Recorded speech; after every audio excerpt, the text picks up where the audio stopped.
we're children of the sun.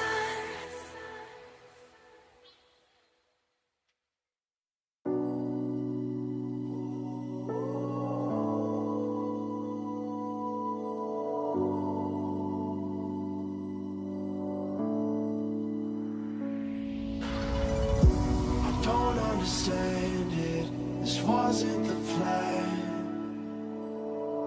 Don't wanna demand it, I've done what I can.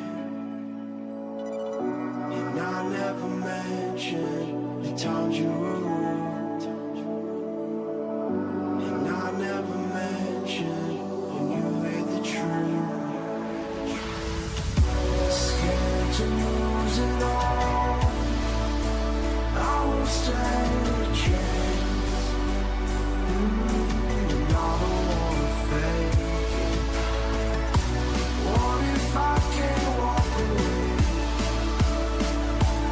Got me saying away, hoping I don't make the same mistake.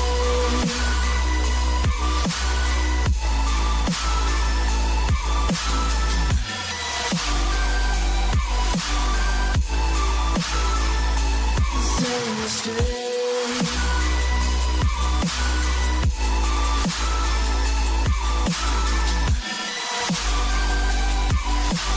Hoping I don't make the same mistake.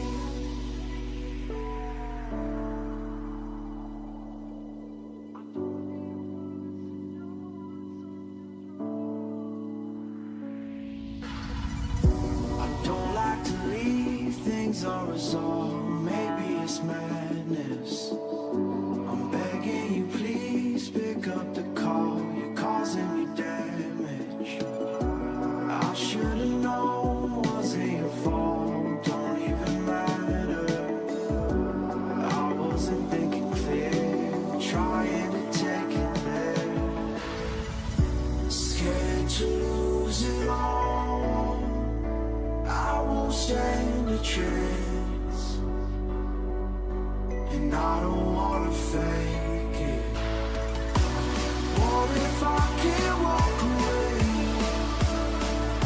You got me standing in the rain, hoping I don't make the same mistake.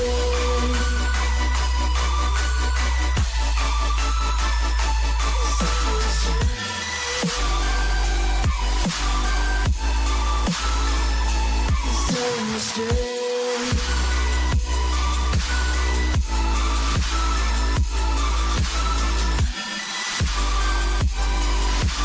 Hoping I don't make the same mistake.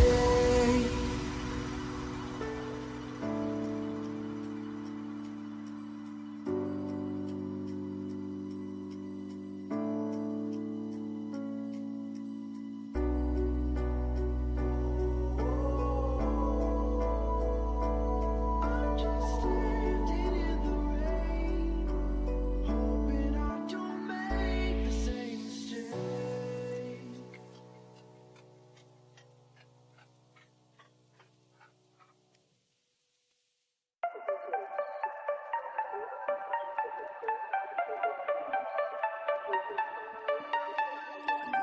Hand out, she holds. It's feeling like we've been here before. We're both so broke. That's something that'll keep us afloat. Don't walk too slow. We can't keep falling deeper again. Came too close and the taste so far from pure. A rush of blood, but we search for so much more. We've all been here before.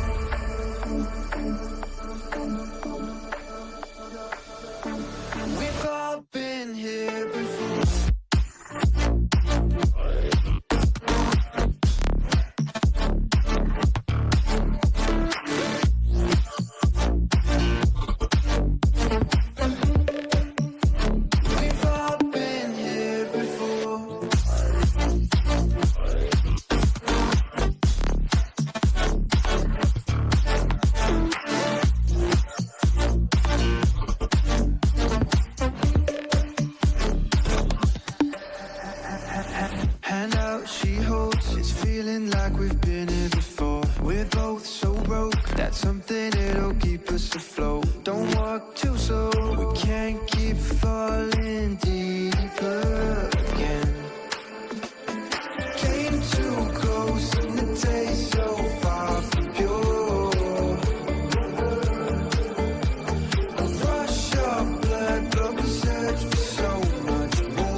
Don't care.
Ladies and gentlemen, welcome to our inaugural Super Smash Bros. Tournament for Welcome Week.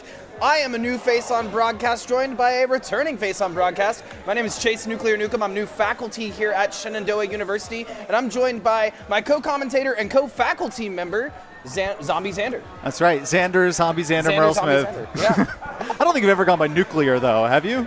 Very rarely. I guess when I go to events, I go by Nuclear. You go by your nickname, Nuke. Yeah, I go by Nuke most of the time. 90% of the time, I'm going by Nuke. Yeah. Man, what an awesome day we have. What an awesome turnout we have here in the esports arena here at Shenandoah University. I am so excited to see all these brand new faces, old and returning.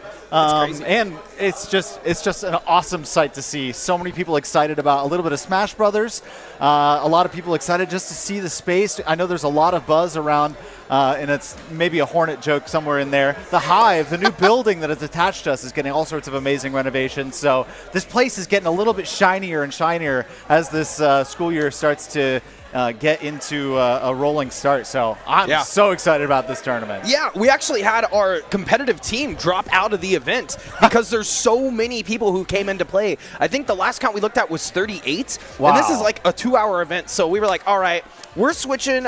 Adaptive challenge calls for adaptive solutions. Let's run single elim, but that's not the only sauce we have going on in bracket today. I think there's a bit of random modifiers. What's going on with that, Xander? Boy, I didn't get a chance to take a look at it, but we've got a wheel that before every single match, they spin the wheel and they find out something crazy that's going to be happening. So it could be one stock, it could be Pokeballs on frequent appearance, and that was just 2 of them that I saw. So it's going to get a little bit of crazy today.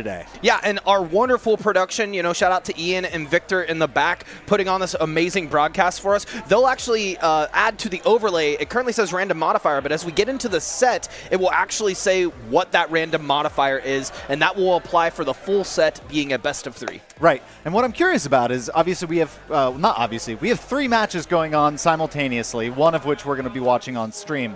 But I'm curious whether or not each match is going to have its own set, or if there's like round 1 we're doing this, round 2 we're doing this. We'll find out here pretty soon. I'm sure somebody will let us know from production. But it's going to be zany, right? You can be very comfortable in a competitive Smash Brothers setting, because it's very standardized across all competitions, locals all the way up to majors. And now we're throwing some wrenches right in the spokes. Well, that's the idea, right? We want it to be friendly, new beginner friendly to folks who've not maybe played the game or think they're the best in their dorm hall, wanting to come in and shake some things up this afternoon. But another piece that we're adding to simplify things a little bit more, there's no rock, paper, scissors. Everything will be random battlefield. Every single stage, every single map. So there will be a little bit of flavor on what they can choose in terms of maps, because every map has a random battlefield setting, but it will always be the tri-plat, 3 platforms on the 1 platform stage. Okay, that's good to know. Because it was good that you described it to me, because just to be upfront, my Smash Brothers knowledge is not all that in depth. We have Chase Nukem here to help me out with all of that. I'm just here to be an enthusiastic face on stream. We decided that it'd be great to get the 2 faculty members on camera talking about the the entire tournament, the program, everything that's going on with all these amazing people that we have here. But yeah, you're the Smash expert. But you're the broadcast expert. And we're going to go into the first game. Before we go into the first game, I just want to quickly mention that if you're interested in what's going on broadcast this weekend, definitely reach out to a full-time faculty member here. We got a whole new broadcast track coming out. We would love for you to take those courses. You better talk quick. Our modifier is 1 stock, ladies and gentlemen. Lord. This might be over before we even get started. Can we beat the 20-second mark? Kangaroo Feet is on it! The Ridley grab off stage, but Cloud almost has limit break, 122%. Needs to get a touch here, but going to get hit by the tail. That Ridley tail is deadly! And it's going to take out Joe S!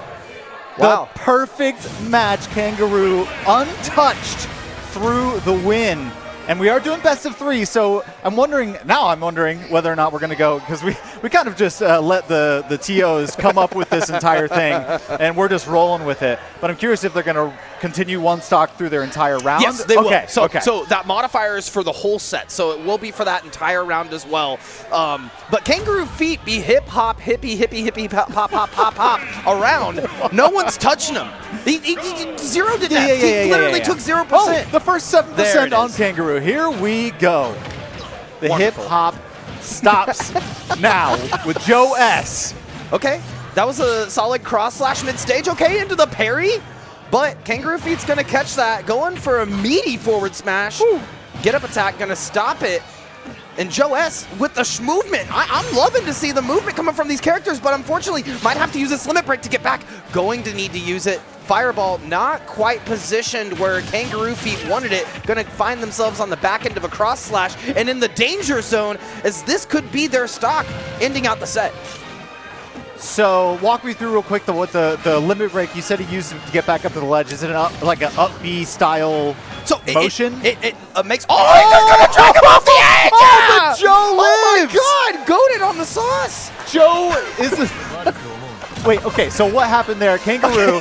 So it looked like Kangaroo did a Donkey Kong type, like, I'm going to take you off the stage. But he was below Cloud. Correct. So that was Ridley's side B, and it doesn't matter because Cloud wasn't able to get back. So I think what happened was Cloud mashed out of it. Ridley then used one of their jumps, because they have multiple jumps, to not hit the blast zone as early as what Cloud did.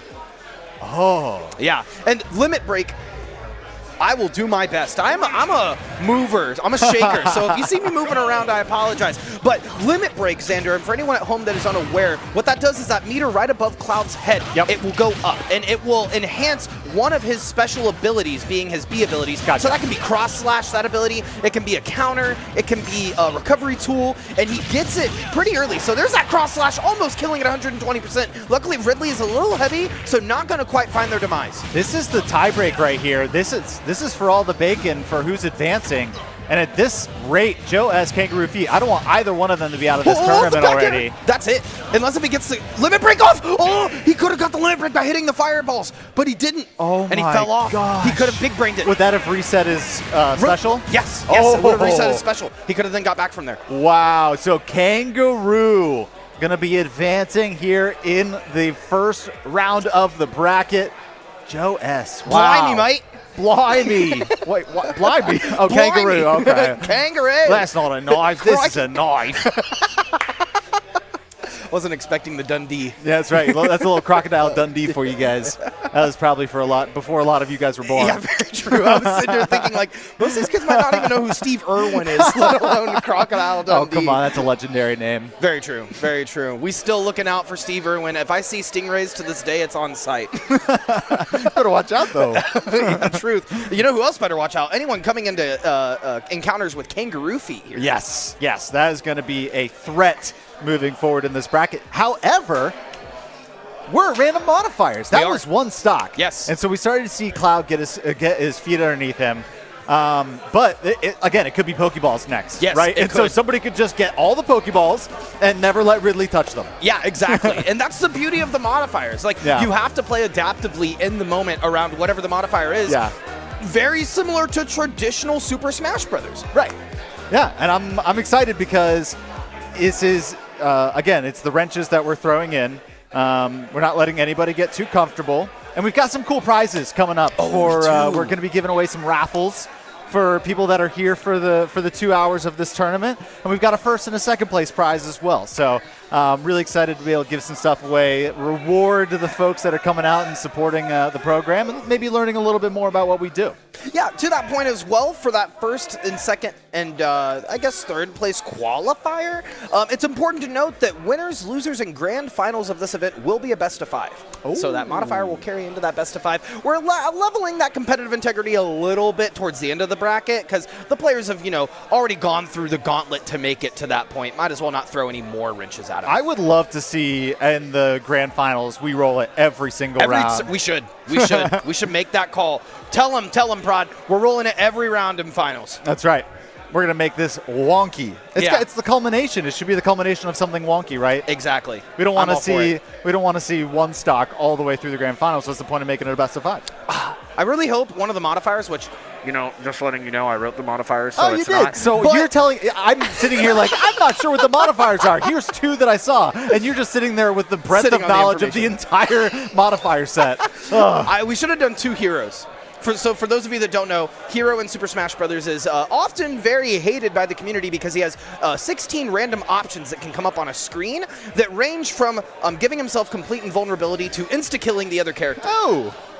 He's just an RNG machine. So that would have been a very funny character to have. So you're saying they'd have had to pick Hero. Yes. But we don't have that. We don't have that. The other random modifiers for anyone that is interested is all heavies, essentially. So not all the heavies. We had to put a limiter on that. So DDD, Donkey Kong, Ganondorf, and Wario, I believe, were the 4. Okay. Or maybe Bowser. And then you can only pick from them. You can only pick from them. Okay. We have the Hyrule Temple is the only stage selection. So you're going to be all over the map. We have one stock. We have Pokeballs on. And I think there might be one more that we'll just That's a big wheel. Yeah, so there's 10 total, but there's 2 of the same option on the wheel. Gotcha. So there's 5 options total. Okay. Curious. Looks like we're getting into the next one. Both random. That was the last one. And that's the one that we're drawing right now. So both of them going random. So this will be interesting because throughout the whole set, then they'll go random every time. They're not the same character. Okay, Joker versus Bayonetta. This is an edgelord matchup. Versus Mango. Okay, whoa, is that the goat? Is that the Mango? yo, what? Hey, wait a second. All right, so we're back in 3-stock territory, though. We're not back into the 1-stock territory.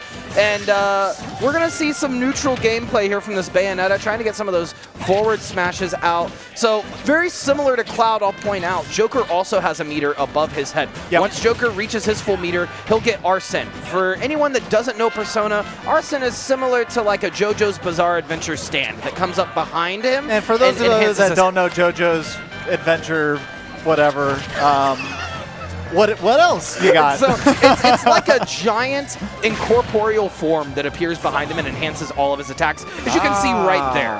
I do. And unlike Cloud, where you can only use one move, Arsene is timed. So you'll see that meter slowly going down on the left side. But Arsene is one of the best moves in the game, truly one of the best kits. For years, Joker was considered the best character in the game before more DLC came out, and we got Kazuya and Steve. So Mango's just trying to wait this out then. Correct. Probably best to wait out the meter here if Mango knows how to get back. So that's another thing. Bayonetta has one of the best recoveries in the game if you know how to use it. It's a pretty tough recovery to learn because it's non-intuitive like some of the other recoveries in the game. Right. What makes it non-intuitive? So it's kind of like if you've ever played Pikachu in any level, you know how you have to go over and then up to recover? It's very similar in that regard for Bayonetta. Okay. So you have to go over and then up, and then they have another form in their kit that turns them into a butterfly and makes them get a little bit more space. Aw. I love butterflies. Well, you might not like Bayonetta. She is she's a little tricky. So as you guys can see, we're already we would have already been done with this in 1 stock. Yes. So this is clearly already going to be a little bit longer. That first round was a quick example of what this was going to look like. Yes. And now we're back to the pretty standard free stock. Even though this is, you were talking about randomization doing the two of that one character. Yeah. This is pretty random because you might get a character you're very comfortable on, and you might get a character you really haven't spent much time practicing. To that point, I actually think Flames looks incredibly comfortable on this Joker. I would agree. Hitting all of their special moves, really controlling this mid-stage opportunity. Bayo's going to be able to get in, though, on that counter, get a little damage off, but this could be an easy kill for Arsene at 143%. Going to go for the jab instead of a traditional kill option. Mango trying to get back, going to find the platform, and now we're seeing Flames struggle a little bit with what options they have available to them. Right, but as you were saying, looking very comfortable, Flames playing what seems to be a very measured and patient game against Mango right now.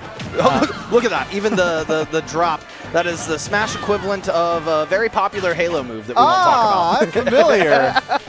Yes, you also played tactical Fortnite. crouching. Yes, tactical crouching, yes, indeed. Oh, okay, never mind. It's not Mango, it's Mangoes. Oh, multiple mangoes. Multiple mangoes. So it's not the goat mango. It's a very different mango. It's a bushel of the fruit. But only one mango, it would seem right now, as Mango has one stock left in this first game. Flames sitting at a comfortable 103% with about 3/4 of their Arsene meter filled. Gonna run up forward smash, the traditional smash quote-unquote combo. And I would assume on KO, that meter goes back to nothing. Correct. Okay, correct. On KO, that does go back to nothing, but it gives them a myriad of tools to use at their disposal, one of which would be up being straight into the forward smash. Oh, yeah, that is a tool, but I don't know if that was the one to use at that moment. Fun fact for those who've been in the community, they would probably know, this is a very interesting matchup because Bayonetta was the best character undisputed in Super Smash Bros. 4 for the Wii U, and Joker was the best character for like the first year or two of Ultimate. Wow, okay. Yeah. How So did best of the best. how did Bayonetta carry over into Ultimate? So she lost a lot of her ladder potential. Bayonetta and Smash 4 could get one hit and then ladder you, basically meaning carrying you up to the side or the top of the stage and then killing you from there. And she could do it off of a touch at like 28%, 30%. Wow. It was pretty ridiculous. And it controlled a lot of the meta. Cloud, who we saw in the prior game, was the answer for Bayonetta in a lot of games because he was a sortie that had really good neutral control. Yeah. Very good get-off-me tools. Okay. So now, just lost Arsene. 77% Flames is what we would call in the danger zone. Mango really just needs to get one solid forward smash here and have really impeccable DI if they get hit. So it's a matter of really, I think, the next touch to determine who is going to win this game one. DI being defensive input? So DI is directional input. So when you're hit to the right, you want to DI down and slowly curve in. DI inputs are a little bit wonky with Super Smash Bros. Ultimate. And then there's an even more complicated feature called SDI, which is set directional input. So you're like trying to essentially get out of a move like a jab, like a rapid jab with SDI. Gotcha. Wow, this is coming down to it. There it is. And Mango weathering the storm of Flames being up in stock and able to take game number one. Yeah, so as we saw too, that timer currently sitting at 8 minutes. When it was one stock, these were like 1-2 minute games. They were pretty fast. If that. When it's 3 stocks, it's a little longer, especially if you don't have the kill knowledge of your character. It's going to take you a little bit longer to take those stocks like we saw in that prior game. Right. So with that, we had 2 minutes left, meaning that set was roughly about 6 minutes, or that one game was about 6 minutes. Wow. Crazy. Standard sets being about... Look at this. 7 minutes, and boy, oh boy, we have a giveaway, a raffle, and we talked about it, but... I think we're doing it at the end of this set. Okay, well, Alyssa never told us how we were going to be doing the raffle. No, we totally know. Okay. We totally know. Oh, he knows. Yeah. So we're just going to give it away. Yeah, okay. So whoever's standing closest to us? Yay, yeah, you win. We're doing it at the end of that set. Is that cool? Okay, that's cool. We're getting the thumbs up from La Jefe, as I like to call her. Alyssa, of course, the program director of the Shenandoah Esports program. Fearless leader, newly appointed as of a year or two ago. Yep. And is won the Emerging Director of the Year for the NACE, so she's kicking butt. Also, been really glad to have her at the helm. Exactly. No, completely agreed. Also, little known fact, Goofy Goober. Right. She gets stuff done, but also Also a goofy goober. also a goofy goober. There you go. Not like us. Yeah, definitely not like us. No, not like us. So it looks like we're getting another controller in. So this is pretty standard with Super Smash Bros. Tournaments. A lot of people like to use the old school Nintendo GameCube controller. Yeah. Came out in 2004. But people are slowly switching more and more to the just wireless Wii U, or I shouldn't even say Wii U, Switch the wireless Pro controller. Switch Pro controller. Yeah. Yeah. You can just plug in very simply and use whenever. Also, not as expensive. What do you of a prefer? product. Personally, I use a Nintendo GameCube controller. Okay. Yep. So I have mine modified. Shout out Kiefer Rogers out of the Midwest. Runs and does a lot of controller modding. And previously ran House of Pain, which is the longest running and standing Super Smash Bros. Tournament in the United States out of Champaign, Illinois. Wow.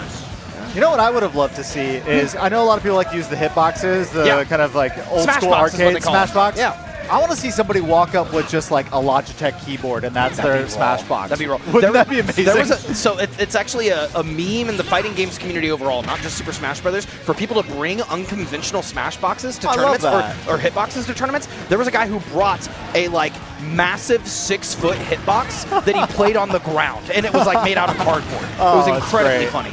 Wow. All right. Well, Wow, we are okay. already jumping in, and we've got a stock down. So we got Shulk versus Min Min here. Shulk being on the left with the big sword from Xenoblade Chronicles, and Min Min from the Nintendo Switch punching game, which Arms. Arms. Yep. And she has arms. She does have arms. So that's the thing about Min Min. Min Min has a lot of distance in her character. Often hated through the online community because can just read things and throw things out from mid-stage that will cross the entire map. Won't cross up that up smash, though. Flame's going to take that one pretty quick. As you can see above Flame's username, he has the Buster Sword. So that sword has a directional input. You'll see whenever Buster goes away, it's flickering right now. And I'll call that out when he gets it back. He will be able to choose from an array of options that will buff his character, either giving him an extra jump, more hit back on his moves, more damage on his moves, larger shield. It really depends on what he decides. Right. And Like that. Smash attack means he's going to do more damage. something that I've learned a little bit about the online gaming, and as far as like Min Min and characters that are able to throw a lot out at range, my team is definitely, like, one of them favors Pac-Man, right? Yeah. And so able to throw out a lot, and that favors the online community where they don't need to engage in person as much, just getting free chip damage. Yeah, just throwing it at them. Absolutely, that's a great point. And the community, the Super Smash Bros. Community specifically refers to those characters as zoners, Okay. usually using projectiles or something to just keep you at distance until they want to follow up. Right. And that's exactly what Min Min does. Yeah, Min Min does do that and does it exceptionally well at 116%. Flames now finds themselves on the losing end of this set unless they can take this stock from Mango. Mangoes. Sorry. Mangoes, bye-bye! Wow. But Mango at 0% to the 127 of Flames. If Mango's able to get this kill, that will be the match. And that's looking like a kill confirm. Set load size to oof, because that is going to be the set. That was a very nerdy sounding thing to say. What can I say? I don't know. You said set load size to oof. Yeah, set load size to oof, like the washing machine, you know? Oof, Oh my god. puff, unfort. That's like the modern version of say, like turning it up to 11. Yeah, turning the amp only up to turning 11. it down to 1 because it was a bit of a blunder, unfortunately. Well, Yeah. that's Mango's advancing in the bracket against Flames. And so now we've seen 2 modifiers. We've seen Yes. the one stock modifier, and we've seen the random character modifier, There you go. which is pretty exciting. I'm really excited about the Pokeball modifier. I'm personally excited about the heavy modifier. I like watching heavies in this game because they can take a lot of damage, they can do a lot of damage. Hyrule's just going to take a long time. We probably, in hindsight, should have made Hyrule like 1 stock. Or like you started It's just 100%. It's Hyrule one stock. Yeah. Then you just have like Samus's like running away and charging up, shooting at each other. Yeah, that charge gonna shot get you. does quite a bit. No, I honestly am curious what they're going to get here in this next one. What's beautiful, I think, about these rule sets, though, is our wonderful staff, including our competition coordinator, Fernando, and our awesome TOs have already gone in and created lobbies with all of these different modifiers so that we don't have to go in and change them mid-game or in between sets. So very easy to select. Because of that, I think it'll be pretty easy for us to tell what modifier they get right before we get in the game. Well, they're hovering random battlefield, so I don't think it's going to be giveaway. I was going to say, you know what I do think? I think it's time to give away this nice pink basket from T-Mobile. Thanks, T-Mobile. Shout out to T-Mobile for all of their endeavors and efforts here in the arena. We're just celebrating Halloween just a little early. It's fall. We're allowed to. Yeah, I love Halloween. It's like my favorite holiday. It basically is my favorite holiday. Yeah, I'll gladly celebrate it as early as I can every year. And today being that day. So I guess what we should do is maybe have our wonderful TO, if production can hear us, go in and pull a random number generator in brackets. And that random number generator will correlate with whoever wins our wonderful raffle prize right here. What do we got in here? What are we looking at? We've got a lightning to headphone jack. We have our wonderful, not Smash commentator, but program commentator, Molly, stepping up to the plate with a bunch of raffle tickets. Here we go. Okay. All right. I'm gonna hey ho. All right, we have number 920155. The winner of the raffle is 920155. And there you go. Oh, our lovely helper Molly was one off, but that would have been almost. It would have felt rigged if she hands us just a bowl of tickets that are all her number. She goes, wow, I'm so surprised I won. Yay. Oh, let's go. Looks like Moss is going to win the raffle. Did Moss get 940155? 155. Let's go. Moss here wins we go. the raffle. Why don't you come on in here. Come on in here, Moss. This is Moss. Thank you, Moss. We're going into game. We're going into game. Accept your prize. Thank you so much, and enjoy your T-Mobile gear. Wonderful. Okay, we're locking in one stock game. Woodstock versus Nathaniel N. Woodstock is going to be the Sora, popular character from Kingdom Hearts, and Nate is going to be Little Mac, popular character from Punch-Out. Okay, the Keyblade not doing too much just yet, but 38% down on to Nate. Woodstock, of course, using Thundaga. Yeah, so that was a really fan-favorited set that they brought in here, is the fact that he can... Oh! KO Punch is what he can do! Oh, Nate with the victory there in game number 1. I sat here thinking, is he really just going to run up and KO Punch? And he did. The Mad Lad did it. Ran up KO Punch. So as you saw, Little Mac has a move in his kit called KO Punch. Another metered type of move. Okay, so but he could just one-hit you? Insta-kill. Oh. If he hits you, if he doesn't hit you, he has a ton of end lag and can get punished very easily for it. Okay. So he just did it. He gambled and got it. With one stock, I mean, hey. It looks like take that chance. They're swapping characters again. Very, very different. Both characters are going to be choosing. Now Nate is going to be on the Sonic. Woodstock will be on the Corrin. Well, Nate obviously used his one trick to get up 1-0 in the series. Yes. Though I'm not sure because production has not updated whether or not that was an official win or not. It is! It Nathaniel. was an official win. Look at that. And let's see how that adjustment happens here with Sonic doing tons of damage onto Woodstock early, already 101%. Yeah, that's tough. Woodstock does have quite a bit of rage now, able to use at their disposal. Going to get across stage pretty quickly. Trying to space out a little bit, use dash attack. Sonic, one of the best characters in the game. Very, very hard to touch because he is the fastest character in Super Smash Bros. That makes sense. He's a very fast person. Ooh. Hedgehog. The fastest Hedgehog, I think, in all of lore ever. Yes. I would agree with that. Fast, but not quick enough to dodge that forward tilt coming out from Woodstock. Now at 135, that back air almost connecting. Going to be touched on platform, though. Going to be fine. Dash attack coming through. Looking for an up smash. Corrin back air, one of the best in the game, but that Sonic up smash just sits under platform for too long. That's going to be Nate taking game 2 as well. Indeed. Sorry, I was distracted for a second. My wife was calling me, and I was trying to figure out a way I could talk to her while still being on stream, but nope. Maybe soon. Maybe soon. Yeah. Honestly, if you got to take it, I'm here. I'm good. I'm just Gucci. going to text her back, twitch.tv/Shenandoah Esports. Shout out. Shout out, Rachel. That's Wow, awesome. so that's a 208, right? That is a 208. Wow. Sonic Nate. was able, got the a Great. really early lead there. Yep. Basically 100% to 20. Then took a lot of chip damage. Yeah. Moving forward, I guess just able to secure the victory. Certainly. I mean, when it's one stock like that, those games are generally going to be quick because there's two ways you can play it. You can play it, I'm going to step back, I'm going to play my stock as my life, I'm going to be very careful, or you can be like, monkey brain, go in, hit them hard. And that's pretty much what we've seen, which is totally fine. That's a viable tactic. we saw kind of both sides of that a little bit, where Sonic was playing his life towards the later end of the second one, but then also monkey brain KO punch with Lil Mac. Like, there you go. It works. Yeah, I mean, if it works, it works, right? You can't dog it. But that will be that set, so we'll move on. That's the kind of beauty of these sort of events. This is meant to be sort of a fun, wonky, 2-hour event. When you traditionally go to a Super Smash Bros. Tournament, it'll be a little bit longer than this, usually double elimination format. This is a single elimination format, so we'll get through these rounds fairly quickly. Yeah. Especially the fact that we have some of ours being one stock. I mean, you gotta feel though for some of these people that they were like double elimination tournament. No, now we're going to a single elimination tournament. Now you got paired with the one stock, and it's like you're just out in 2 KOs. And that's it. That's it. Yeah. I don't know what to tell you. Get good.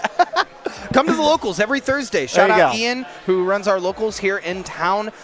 It's a phenomenal local. I've now been twice. Awesome. Had a great time both times. The community is incredibly kind, very beginner-oriented, while also having experienced players who Also really a lot go of out. really good players there. Yeah. Tons of really good players as well. But good opportunity. Locals are not just about competing in bracket. It's about getting good, playing outside of bracket, asking people for matchup advice. And if you're at a good local like we have here in Winchester, then you're going to have people in that community that will want to help. I love it. I still have yet to make it over there because it used to be about 30 minutes away. Now it's 10 minutes away from me. So, very, very close. Glad that it moved into Winchester because that's really exciting. Yeah, it was very thankful for me to have it there because now it's downtown, and I'm new to the area, new to the scene. I love visiting Old Town Winchester, so it's great to go down there and maybe grab some food, a little bit of ice cream, and then head over to the local. Also in a game shop, so if you're into Magic the Gathering or any card games, lots of opportunities there. They run stuff throughout the week outside of Super Smash Bros., but they've got an open area in the back. The TOs here in the community have really pushed for the last couple of years to spice up the local, make it a little bit better, and I can certainly say coming into it, I was very impressed. I love that. I love that. And now we get the pleasure of having him be our TO today, and we've got all these amazing people out to compete. Once again, we got the camera on us, you can see just the droves of folks behind us here in the esports arena. And this esports arena is not a huge space, and this many people fills it up so wonderfully, and you can feel just the energy in the room. Yeah, for standard space sizes, not a huge space. For esports arena sizes in the U.S., at colleges, it's a pretty good space. It's a pretty big space. Yeah. But when you have we probably have a total of maybe 50, 60 folks in here total right now. When you have this many people, it definitely fills up the space. Yeah. And in a good way. And like I said at the beginning of the bracket, we had 38 people signed up for the bracket, which shout out to everyone at Welcome Week, all of the folks on campus and the other departments of Shenandoah who promoted this tournament, pushed it out because it definitely worked. Oh, yeah. I like I was saying when we first came on the air, I am seeing so many faces that I have honestly never seen in this building before. And that's not to say that I don't spend a lot of time down here. Yeah. But the fact that there's just, your efforts over the Academic Info Fair, just like getting the word out about the esports program on campus, that's been a very, very large push for us recently, and it clearly shows. Oh, definitely. And the Academic Info Fair this year, this is my first experience with everything, but student engagement here is absolutely nuts. It's crazy. We probably had 150 people stop by the fair, and it's just Fernando and I repeating the same 1-minute spiel over and over, and I eventually just gave up and let Fernando explain and ran around and just passed out information to everyone so they had info on the program. But phenomenal opportunity. Shout out to the folks who run Welcome Week because it was very, very well ran. They had all the students group up outside together. They all came in together. And as we know, frequenting events, concerts, esports events, etc., if you kind of open up a time frame and say, yeah, come by at this time and it ends at this time, you're going to get a fluctuation of people throughout. But having everyone come in at the same time really made the space full in a good way. Yeah. That's so awesome. We got heavy! Here we go. This is what I was wanting. Oh, man. You get Nuke excited with these. I mean, you wrote these rule sets, so. Maybe. It was just up to random chance that we finally got it. Bowser and Donkey Kong. We got that Jamie Man versus Andrew S. Heavy only, so this will be 3 stocks. General rule set, now they just have heavy characters. So you're going to notice against the other matches that we've seen today, these small interactions are going to pack a more powerful punch. Oh, yeah. This is a classic Mario matchup, folks. Mm-hmm. A tale of the ages. So what's a pretty standard percent for heavies to live to when facing another heavy? Oh, wow. Oh, 59%. that will do it. That'll do it. I was going to say somewhere around where Donkey Kong's currently at, like 104. Woo. You can see he lived that forward smash. It really depends on what they're hit by, but they live mid-hundreds. Honestly, super-powered Donkey Punch there could have killed.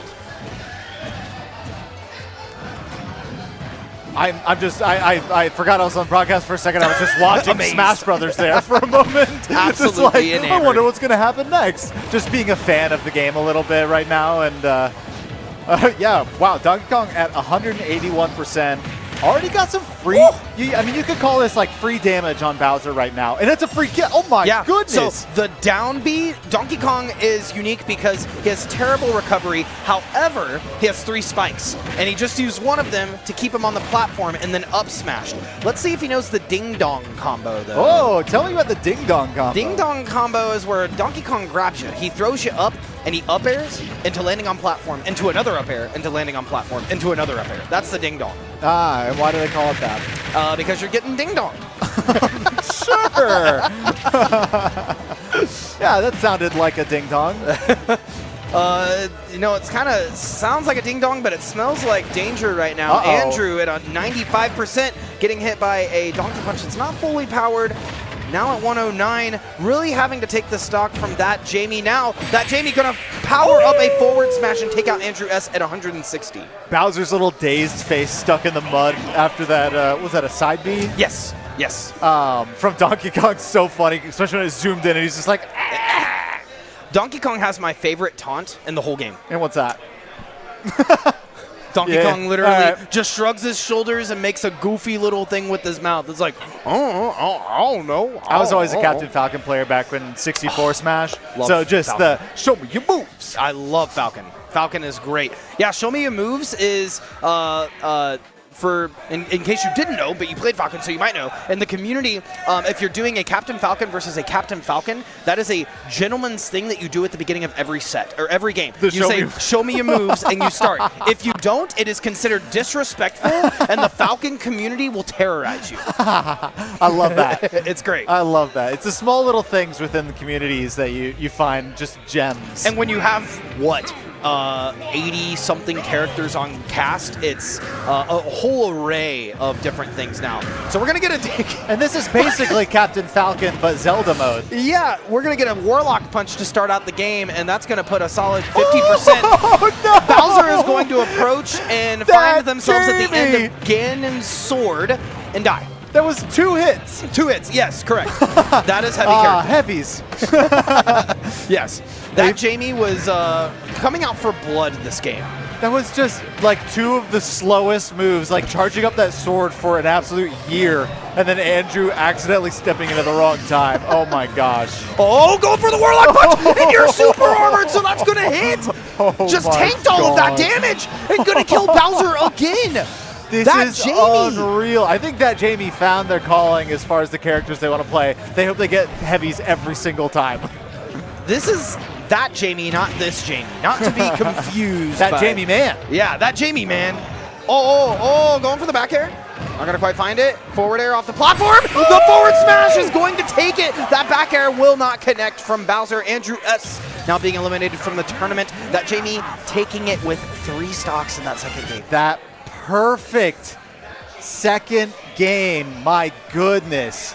That Jamie moving forward. That was incredible. I mean, for one, just watching Ganondorf in the 2 hits taking out Bowser, just bing bong, and then doing every other move that they had in that kit. Oh, yeah. That was fun. Yeah, that's why I love heavy matchups. It's like every hit counts. That first stock, we saw them die in 2 hits. Yeah. Literally. It was the Warlock punch to start it off, and then the I'ma sit here and hold forward smash. Approach me. You approached.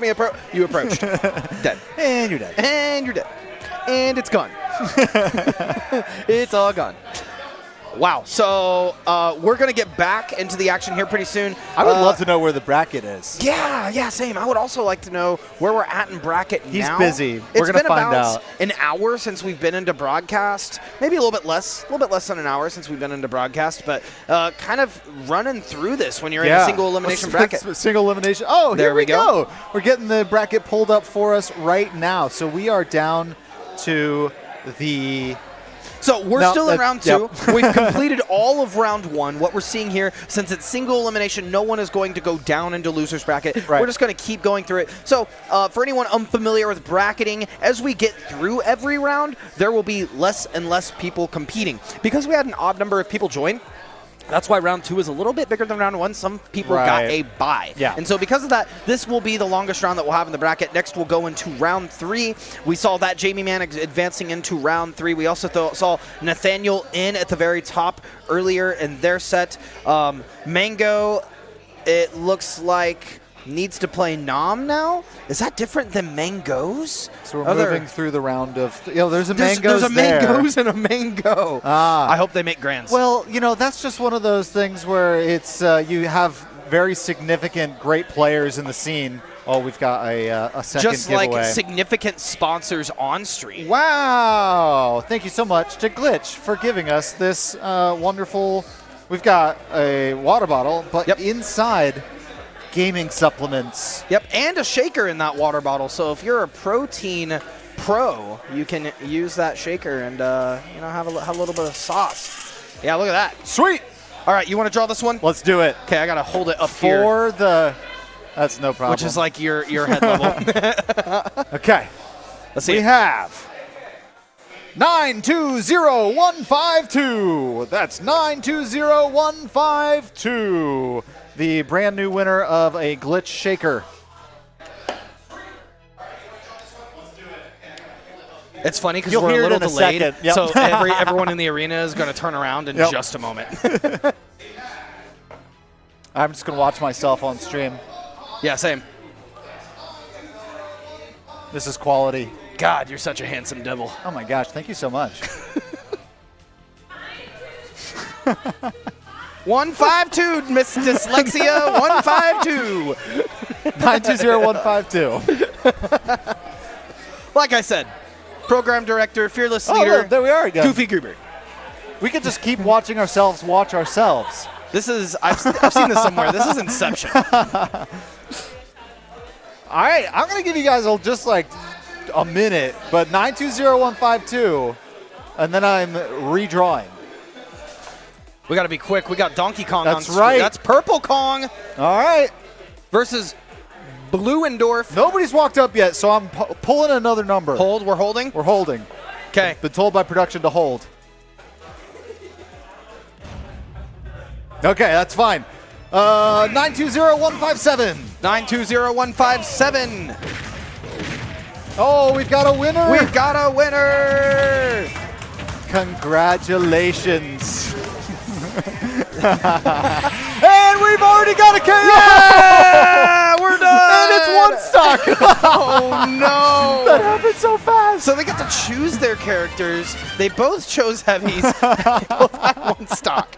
And, of course, Ganondorf going to take it again with 2 hits. I need an instant replay. I was giving that away and not realizing it was one stock. I thought we had time. Production even warned us. So funny. That is so funny. Oh, man. All right. Back at it once again. That was round number 1. Oh, we got a replay. coming up in just a moment. Maybe. It's not on our screen. I see Bracket. Bracket looks great. I saw those bunny ears. Oh, okay. Oh, Everybody saw it but us. Great. It's okay. Whatever. We didn't need to see it. Yeah. As long as they saw it, I'm that's sure what it matters. was exciting. Yeah, I mean, I caught the end of it, and it was certainly exciting. Right. All right, so now they're going to set up their moves here. That's what I love about Super Smash Bros. Ultimate. There's a lot of customization in your tools and in your controllers that you're using. In Melee, you can't do that. In a lot of other Smash Really? games, you can't do that. Yep. That's in nice. older Smash games, you're not able to. So being able to customize your jumps, your grabs. I'm like sure a lot of people were really excited about turning off stick jump. Yes. People actually make fun of me because I set my jump to Z, which is one of my trigger buttons, Oh. so that I can use my thumbs for all of my directional movement and attacks. I don't feel like that's weird at all because in Halo, I play bumper Yeah. jumper. Okay, yeah, So, there you go, there you go. Big same. Big same. I'm a big fan of bumper jumper myself, and, Yeah. and across all games, because then you're freeing up your thumbs to do so much more than to jump. aim and move. Yep. All right, we got Donkey Kong versus Ganondorf again. 540 versus Cucumber. Wow. Okay. The heavy matchup. But I think we're still in one stock. So It let's is see how one stock. quickly, if Cucumber can do the combo of moves once again, that winds up in a quick victory. Ooh. It's going to be a quick victory for either person. I think so, but honestly, they're goated. Oh, They're the gonna DI live. They're was gonna- good. Yeah, the DI was great. Gonna get back to stage, 61%. Oh no, might live Sword that. again. No, that one's gonna be Oh. tough. Chiliad or Cucumber. I can't tell which one was which, but Probably Chiliad. probably Chiliad. Going to be advancing. Man, those one stocks move fast. Yeah, they really do. Whew. Makes these games roll on by. Ganondorf taking that set. But honestly, great mechanics from both players. Watching in that one stock, it was pretty awesome. Watching the Donkey Kong go into the back throw, try to get a first hit into a nair. Ganondorf recognizing that a lot of these folks are just going to run at them being a heavy, so they're just charging up these smash attacks, and it seems to be working thus far. It seems like so far Ganondorf the favored matchup into these heavies. Yes. I mean, Ganondorf is a swordy. So a sword in Super Smash Bros. Ultimate has a hurt box. A hitbox.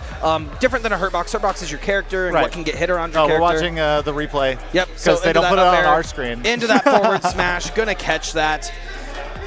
And then forward smash again. So that sword just being a massive hitbox you Yeah. have to avoid. There is quite a bit of end lag at the end of it, so if any of these characters just wait a second, pause, have that patience, that determination to just hold up, afterwards they get that follow-up, and it's easy to combo Ganondorf. I feel like there's a lot of end lag in all the heavies moves, though. Yes, a lot so of them. Yes. that's kind of like how you're going to take advantage of them. Ganondorf has awful recovery as well, and is considered one of the bottom 3 characters in the game.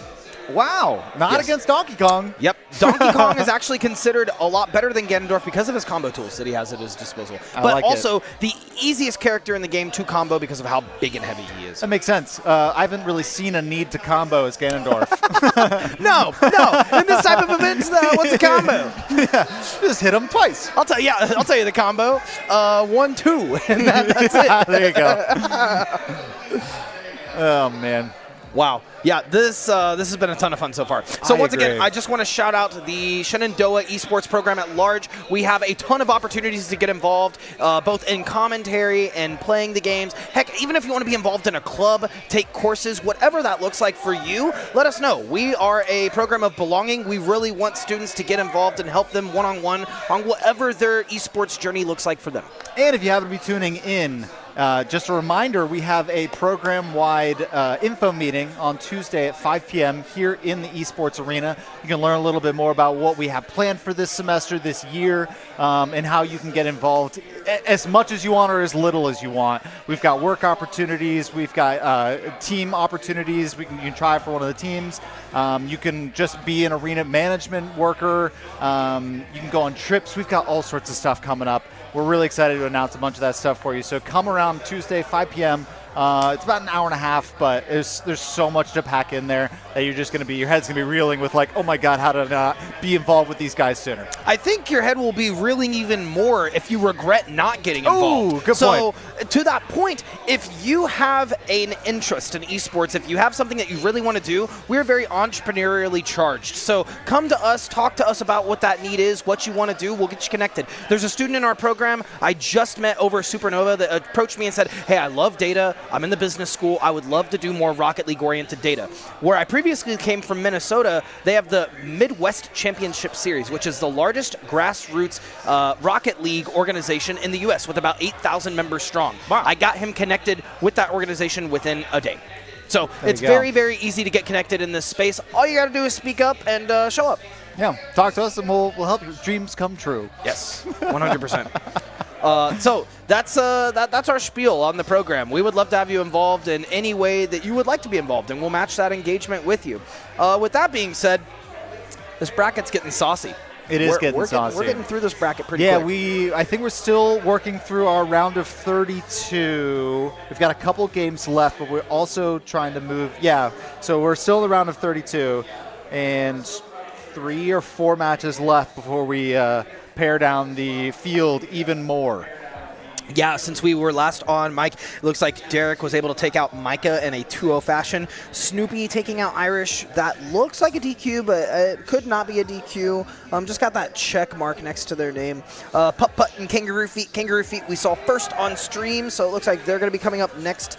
CF Seeger versus Mangoes. Mangoes we also saw on stream earlier.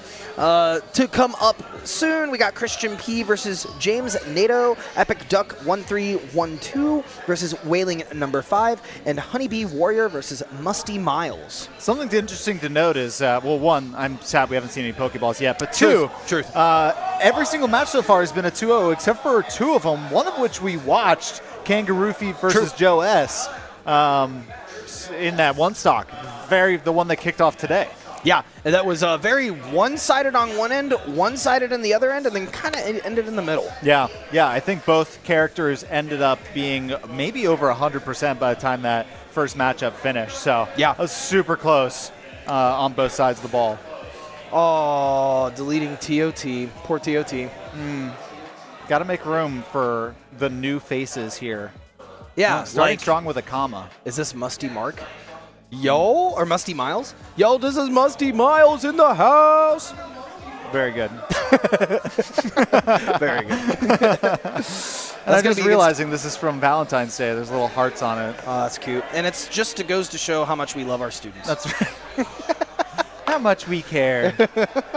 Or I guess what they're doing these days. Yeah, the little hand heart. I have a sister that's 10 years younger than me, so I know all the hip and new things. Wow. Yeah. You are so hip. I am so hip. I am around. I am here. I'm not in Ohio. Because Ohio doesn't exist. Oh. Yes. When? Since like a year ago. Oh. It's not a thing. Wow. Mm-hmm. That's interesting. Yeah. You're so skibbity. I could tell that one hurt him. I'm getting eyes around the arena now. Too old for this.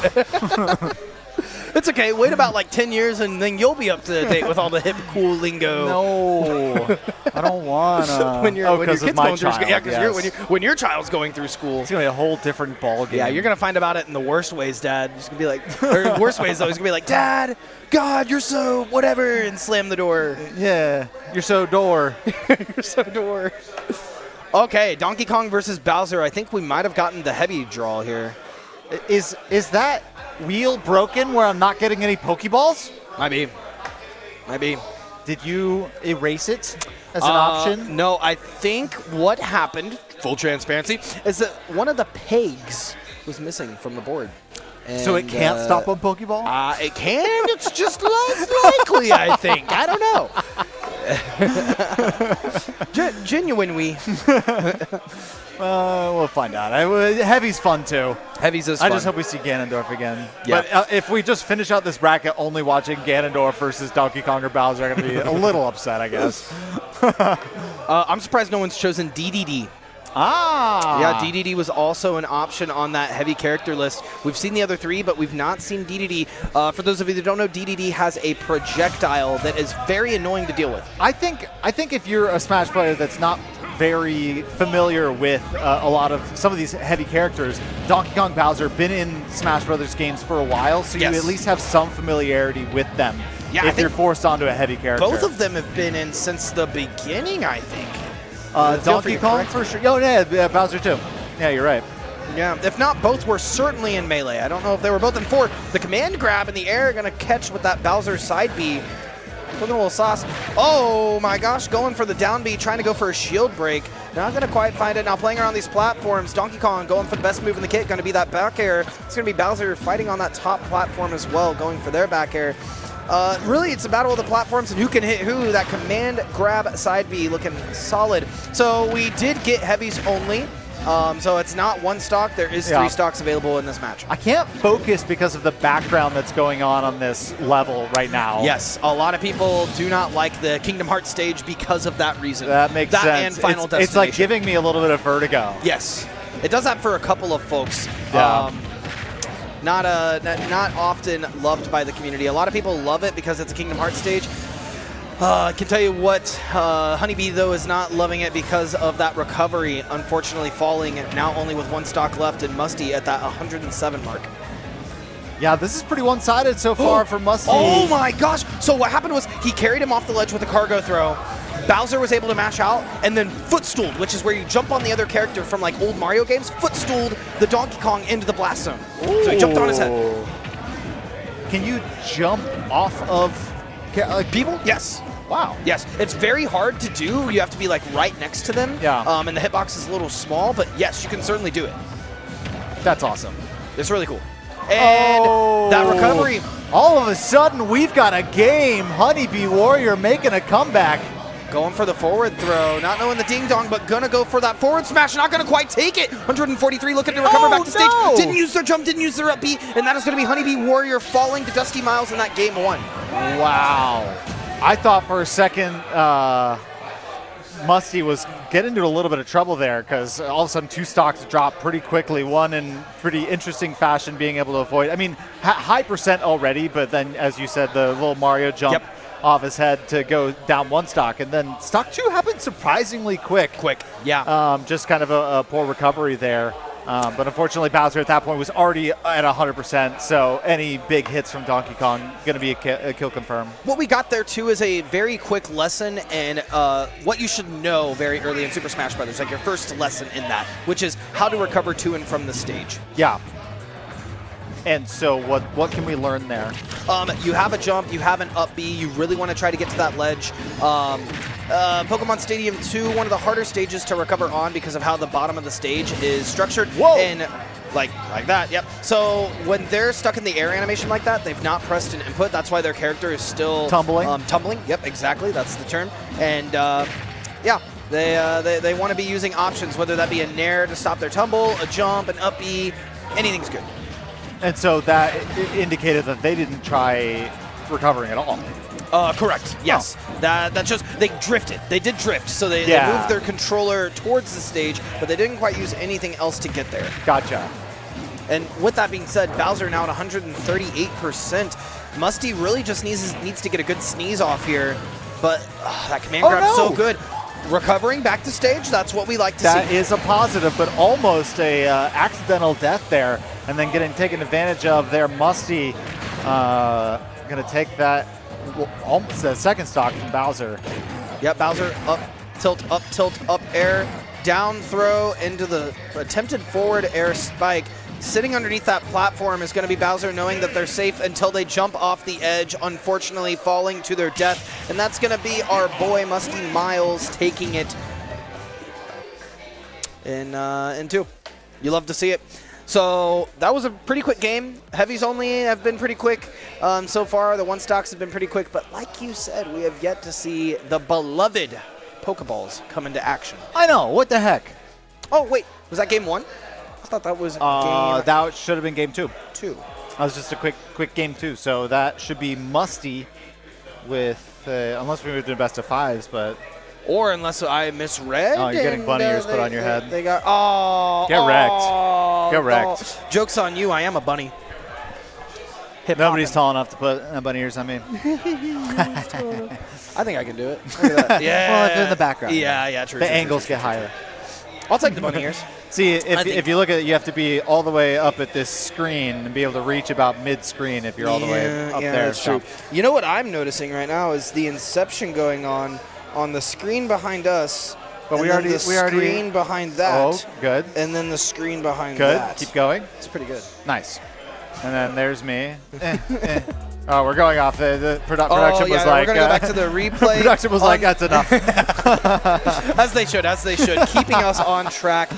But unfortunate demises all around. We had, I think, 4 blunders in that set where people fell to their deaths unconventionally, not getting that jumper up B off. But conventionally and courteously, we have another giveaway. We sure do, and we're just going to wait for our faces to come back on screen so that we can do this right. Right. Show you that we're not rigging the system. Here we go. To your knowledge. All right. Grabbing it. Keep it a hoo. How about a hey?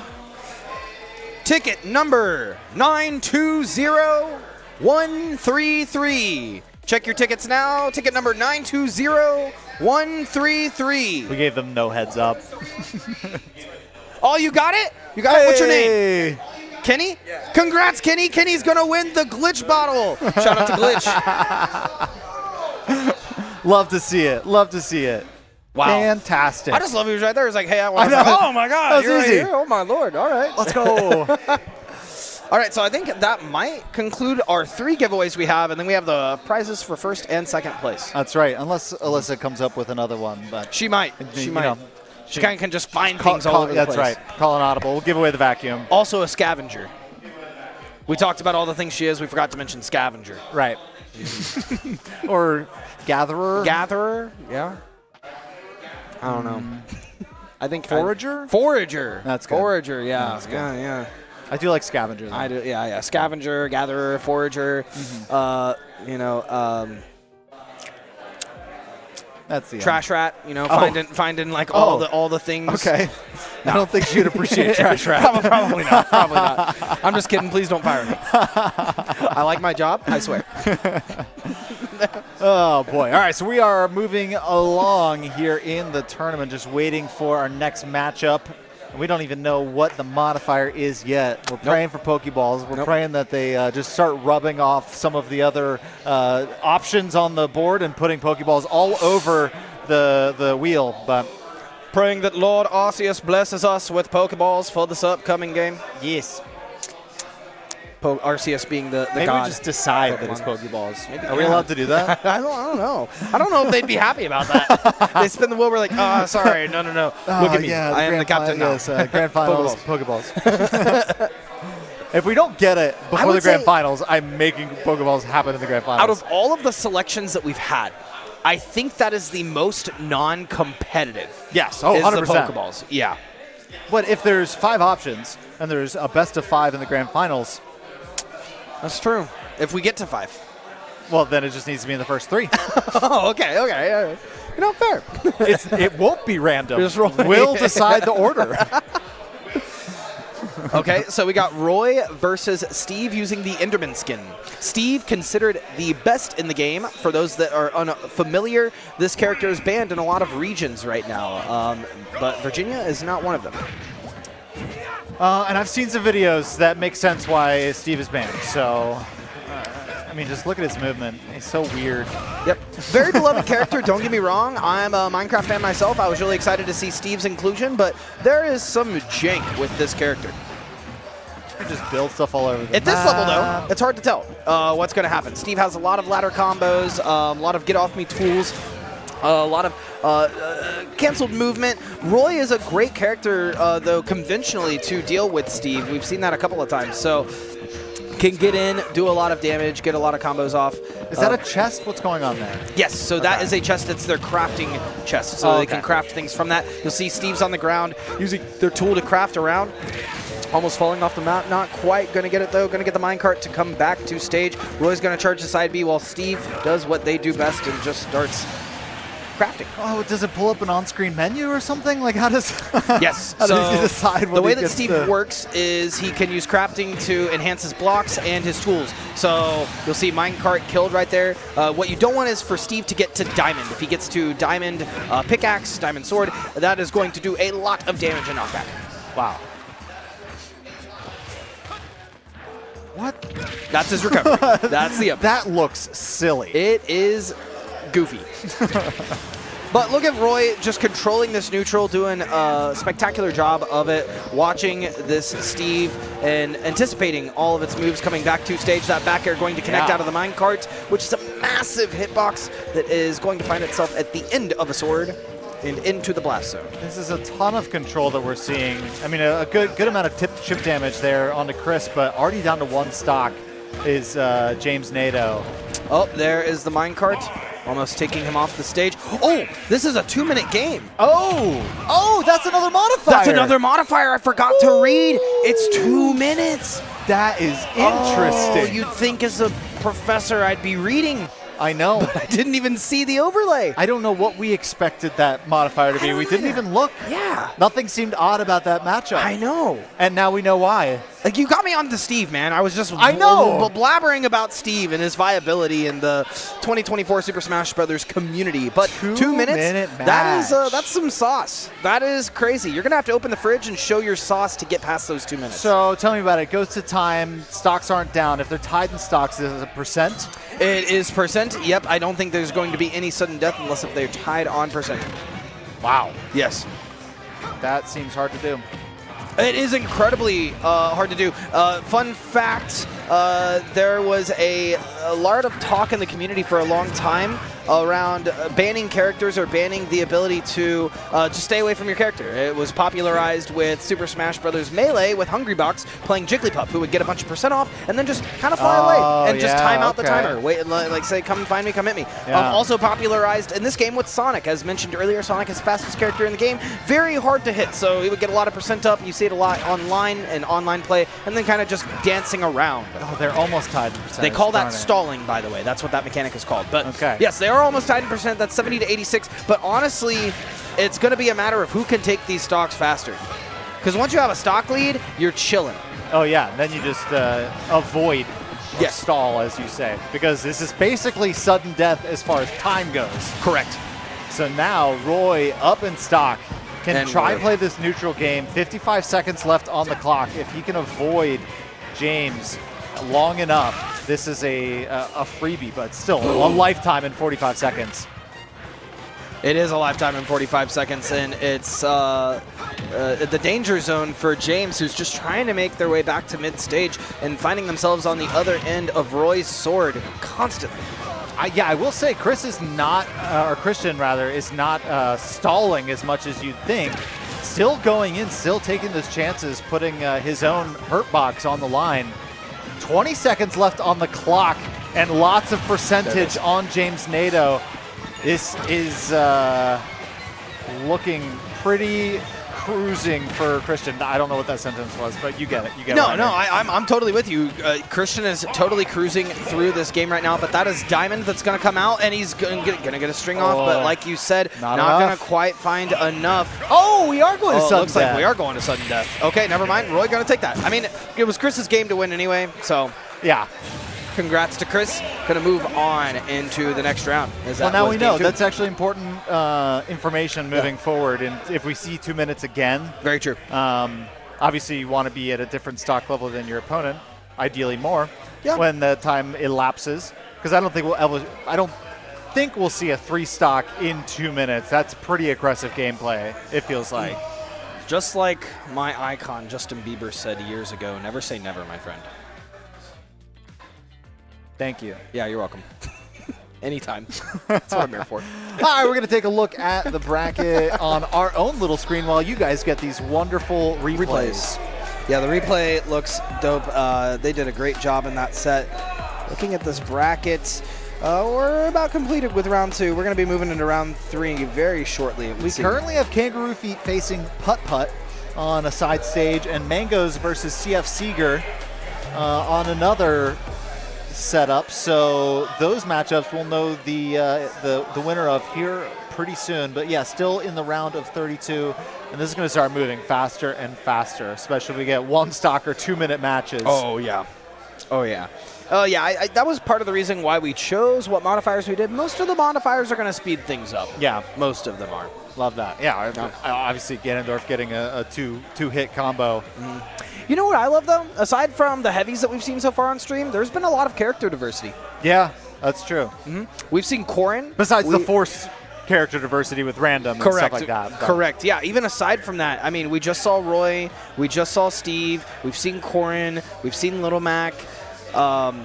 We've seen Shulk. We've seen quite a bit of characters. So I'm loving to see that character diversity. Sometimes things can get a bit stale if you see the same character over and over and over. Stuff, yeah, like with that meta. So that's the beauty of, I think, Smash Brothers Ultimate, is that there are so many characters in the cast. Whenever you're going out into weeklies or watching events, it's very viewer-friendly, but it makes learning the game that much harder because now there's so many more interactions across all of those different characters. Well, this game has just gotten so hard to learn because it used to be you start off with 8 characters in Super Smash Bros. 64. You could unlock 4 more. Yep. And then that made 12 characters you could play.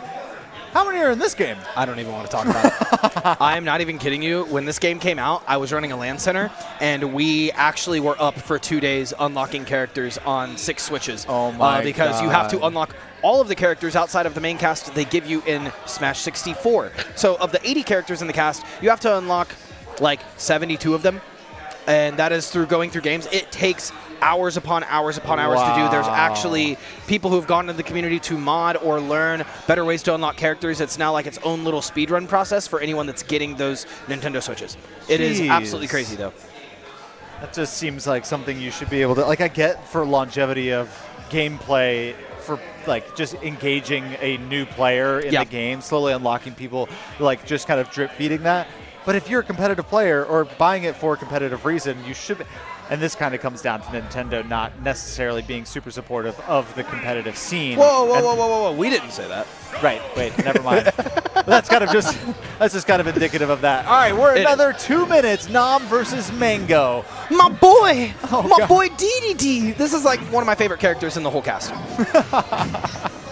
I really loved hearing that in the arena just seconds after you actually said it. So I heard it twice. Yep, so there's the Gordo. That's the projectile I was talking about earlier, and we're seeing Lucas on the other side here. The secondary character for Ness, essentially, the Shadow character. So this is going to be a pretty interesting matchup. Lucas is a pretty difficult character to know, but if Griff knows how to play this Lucas, should be a pretty good match against Nom. And it's something I think that might be more impactful, the fact that it's a 2-minute game and you've got a heavy versus, I would assume that this Ness lookalike is a light, that the heavy should be able to protect the stock a little bit better when the time elapses. So now, percentage can go up way high. So DDD's suck, that move that we just saw right there is neutral B. That was Nom anticipating that Griff was going to send out the ice and that he would be able to eat the ice. Unfortunately, you cannot eat that ice block. That will just turn you into ice and send you off the side of the stage, almost dying. That has super armor. Griff, you got to be careful about that one. There's ice again at 122%. You are not going to mash out of that, and that evens up our game. Wow. Griff doing a good job equalizing there, though. Oh, look at the randomizer. Getting a huge amount of damage there almost immediately. 87% on Griff. Or, sorry, on Mango. Yeah, I just noticed the randomizer as well, which is 2 minutes. So they got 20 seconds left in this game. I said that at the top. Oh, you did? I missed that. Oh, my lord. That's on me. I was so enamored with the DDD being in the game. Okay, Nom wants to get this KO so he doesn't have to go to overtime here, or sudden death. This is big. 5 seconds on the clock. That's going to be probably it. Being able to avoid Mango here for just 2 seconds, going to go off the stage, and that's going to be game number 1 in favor of Nom. Yeah, that dash dance coming in clutch for Nom. And yeah, I mean, Mango, Griff, it was kind of the same person, just different control layout. So what if you're Mango, how do you adjust here? If I'm Mango in this matchup, there's a couple of things that I'm doing. One, I am not being afraid to approach DDD. If he's throwing out Gordo, I am either going to deflect that or using Bat.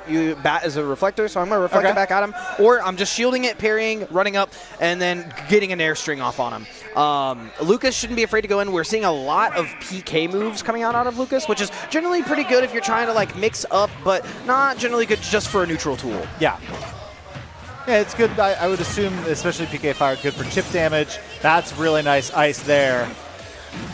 Yep, and there's a PK Freeze again, trying to just cheese him off the side of the stage. Nom, that's my favorite move in the game, by the way, is DDD down tilt. He just kind of does a little roll. It's very, very cute, but very, very fun. Throwing those Gordos, trying to get back to stage. That's the thing about Battlefield. You got those platforms right there. He's going to come down, not land on the platform, not going to get much damage off. Griff looking much stronger this game at that 17%. That's now Nom at 173, going to die. PK Freeze has a huge amount of knockback. Yes, it does. And it's a mashing thing. So you have to mash to be able to get out of the ice. Wow. Yep. The higher percent you are, the harder it is to mash. That's good to know. That's why this has been so effective so far. Because even like on low percent, he's in that ice forever. He is. He is. Now we're seeing a lot more stage control coming out from Nom, but going to need to really secure this first stock in order to find themselves on the winning side of this. Yep, not going to be something that you can suck up. Most of the other PK moves you can. Ooh, that down B almost killing. Almost getting hit by the PK Thunder. That dash attack incredibly strong. Has a 40 very long seconds. hitbox. I don't think Mango's going to be able to protect this stock that long. But if able to, can just ride the high of getting that first stock. And there it is. But still, luckily, having that 72% to work with if he wants to even this up and take it to a game number 3. Very good point. And like you said earlier, Xander, that PK freeze coming out again, very difficult to deal with if you're Nom trying to get back to stage. Forward tilt going to come out, but Nom really needs to take the stock in the next 10 seconds if they want to win this game. Otherwise, we're going into game 3. Oh my goodness, Mango with 5% to his name, 5 seconds to go, just needs to survive. Nom knows what's up. He's like, I'll see you in game number 3. Oh boy, more character diversity as well. I love we were talking about that right before this game, and immediately we see Lucas and DDD. Yeah, 2 brand new characters to this tournament. Yep. Exactly. So Lucas is a pretty beloved character across the community. Everyone loves Earthbound, so Ness is a very popular character, but Lucas adds a much different sort of feel as an Echo fighter to the character. Still has PK Fire, but instead of Ness where PK Fire just catches you and does a bunch of fire tick damage, PK Fire for Lucas does a lot of knockback. So it actually is really good for getting them off stage and setting up something else if you're trying to get in an advantageous position. Gotcha, and I was going to say, I don't think I've seen PK Freeze on Ness, so... Or Fire, yeah, we've seen Freeze. Oh, on Ness, yes, yeah. correct. Yeah. I'm just hearing in my head. PK Fire! Oh, yeah. It's pretty great. And already seeing a decent amount of percentage on both, but 71 on DDD, now 93, seems about the same as 68 on Lucas. So. It was until he got hit by that PK freeze and going to get caught. Mashing is a very difficult mechanic to learn as a new player, which kind of sounds counterintuitive, right? All you're going to do is mash the controller, but it's all about timing. It's all about being consistent. Is there any specific button you need to mash? So there's 2 different popular ways to mash. The one way is you put your thumb over all of your attack buttons and you kind of just scrape it. The other way is you take your palm across your directional movement and you kind of rotate it in a circle. Yeah, I lost the skin on my palm from playing Mario Party. Mario Party, yep. Yeah, way back in the day, so I'm very familiar with that motion. Yep, that's why fighting games players call Smash. That's one of the reasons they call it very mashy as a game. That's not the only reason, though. Yeah, Super Mash Bros. Super Mash Bros. That's a good one. It wasn't. Thank you. Bangers and mash.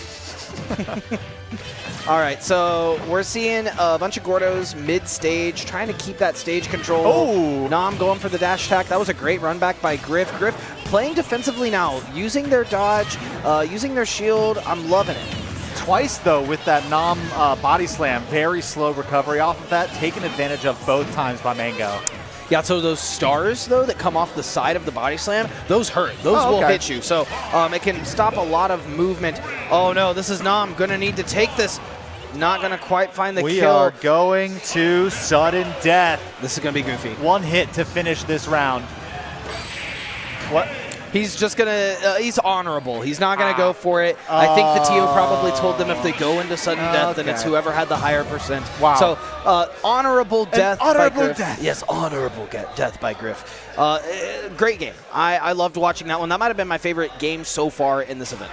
Yeah, I agree. I loved how even that was between both DDD and Lucas.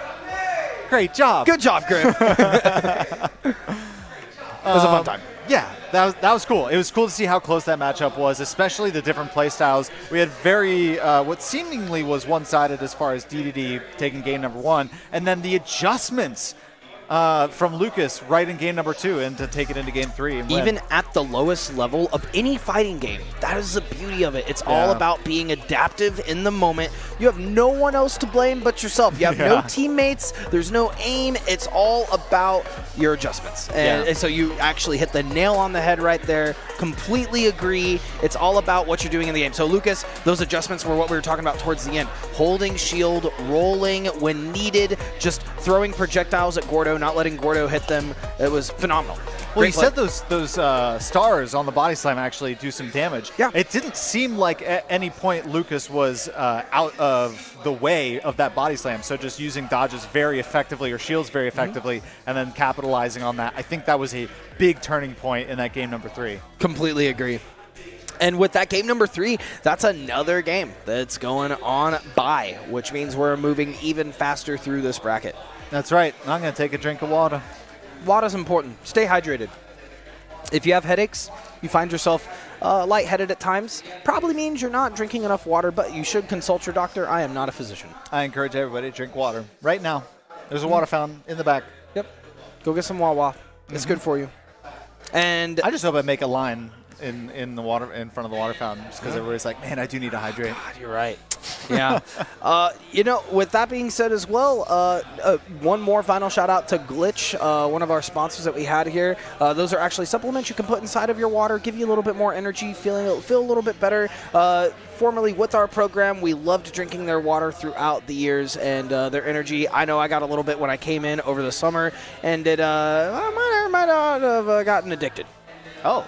Yeah, a little bit. Well, It was very, very good. That's caffeine for you. That is caffeine for you. I do love As some I have caffeine. my indiscriminate energy drink can underneath the table. I think you mean water. You have water underneath Oh, there. would you look at that? It's actually water. That's right. Crazy. That's right. Hydra homies on the desk. All right, random battlefield. So it looks like we're getting a oh, they're just going to battlefield. They There don't we want random go. battlefield. Let's find out which one we are going to be getting here in just a moment. What is our matchup going to be? Okay, we're hovering Wario. We're hovering Robin. They're not really sure. Is there a point where you just like have to commit to one of them? It's Ganondorf versus Donkey Kong. I'm about to ban these Okey-dokey. characters from this event. No. No. We may have gotten heavies. This is yeah, your we fault. probably got heavies. This probably is my fault. You did say they were hovering Wario, so maybe they assumed that was part of the heavies. Overlays coming. Oh, Heavy only. Man. Oh, man. Come on, man. Kenga versus Renee. Here we go. Okay, Oh, Kenga. boy. Okay, Kenga. So the more that you hold a smash attack, Right. the more knockback and damage it's going to have. What we just saw was Kenga hold it on that platform and encourage Nom to come up, get a little nom-nom of their self eating that. Oh, my That's what we're going to see goodness. for the second stock. Ladies and gentlemen, it's been 30 seconds. Two Kenga's stocks taken down. 10%. Nom is 2 stocks down. Oh, boy. It is Renee. Renee. Yes. Oh, I'm reading the bottom again. You yes, are, yes. yeah. It's the top. It's Kenga Get versus the overlay, Renee. you know. That's okay. We'll get there. Slowed down a little bit since. Hasn't gotten any big hits, but Ooh. that being said, Renee already at 100% on the final stock. So this is looking very favorable for Kenga, sitting at 3 Okay, stocks Renee. themselves. Okay, Renee. Renee got the berry. Waited for Kenga to come up and got 2 ding-dongs off the top platform. You love to see it. Yeah, it was a nice combo there, but has to do it about 20 more times. Yes. Now at 140, it will literally be a single touch that will probably kill Renee here. How about a And sword to the back of the skull? Kingo's going to take that. Pretty convincingly, those first 2 stocks were a bit of a blunder. Very much come at me. I'm waiting, yeah. come at me, come at me. I'm just going to hold this That's what they sword do. here. Yep. And the best thing you can do is, honestly, in that moment, just wait. That's about all you can do. Unfortunately, in that moment, Renee, especially on the second stock, was on the platform above. Right. And that swipes through that platform. Going to take all of the damage as you would standing anywhere near that sword. Yep, absolutely. So no character swaps. We're going to see the same characters going into game 2. Another quick one. I thought 2 minutes was going to be the fastest ones, but I was or like one 45 stock. seconds. Yeah. These games, these heavy games, moving quickly. Yep, okay, so that's a Nair going for the dash attack. So we're seeing really good stage control, most especially with heavies, but you'll see it across most characters in the cast. You want to keep this stage control. Sitting around center stage, center of the blast zone is also where it is, so you're less likely to die if you are at center stage in an advantage state. Without that super charge-up punch that Donkey Kong has, it feels like Donkey Kong is doing a little bit more chip damage type hits, even though they're hitting really hard. Obviously, he's facing another heavy. But geez Louise, Ganondorf just able to get a couple huge hits. I mean, he can 2-hit KO, whereas it seems like Donkey Kong without that super punch can't quite achieve the same effect. Donkey Kong has immensely more combo potential than Ganondorf, and what we saw there was no jump. They just upbeat out of that, unfortunately going to fall to their demise under the blast zone. But both characters have some super armor baked into their abilities, so they can sit there. We saw that earlier with Ganondorf with their Warlock Punch, and then Donkey Kong with the Donkey Punch can do the same thing. That's the berry into another berry. Generally, you want to see a berry into like a smash attack there to really take that stock. But what we're not seeing a lot of is, There you go. that. We're not seeing a lot of that, but we just saw it. We just saw it. That up tilt has a very long startup time, but when it hits, it fries. It's basically the same move as the bat. Yes, the But forward you can smash. release that forward smash whenever you want. Yeah, absolutely. So Kenga waiting again. Nice Great job. play by Renee, playing around it, going for the down spike into the up air. Oh boy, good dodge, stepping back away from that explosion. I wish my heel hitting the ground caused explosions. You and me both. That'd be pretty cool. Unfortunately, You get so much done. DI will not save you there, and that is going to be Kenga taking the set 2-0. Wow. Over Renee. There you go. Yep. There it is. Moving on through. Moving on up. And while we wait for our next match, we've been talking for quite some time. We're going to take a quick break while we load into our next match. We'll be right back. Stick around.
And we're back. Look at that.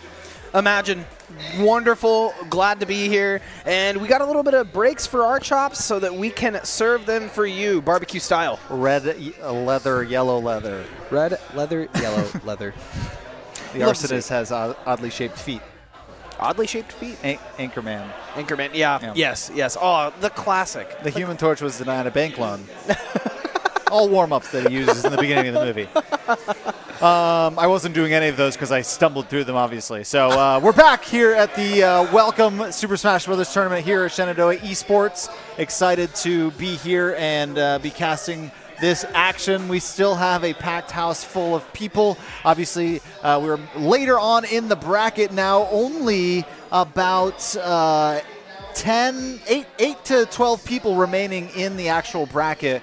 It's getting closer, so a few folks have filtered out, but we've still got such electricity in the arena. Actually, most people are just like going off and playing games on the PCs, which is also awesome. A great aspect of this space. That's what it's for. It's used for you to come in and play on the PCs. So if you like doing that, do it whenever you want to outside of the competition allotted times. And then if you would like to work in this space, hit up a faculty or staff member. We can get you hooked up on that. We are looking for work-study opportunities to help run our arena. So with that being said, to your point, Xander, yes, we don't have that many people left in bracket, including the matches that have already been played. We have 1, 2, 3, 4, 5, 6, 7 sets left.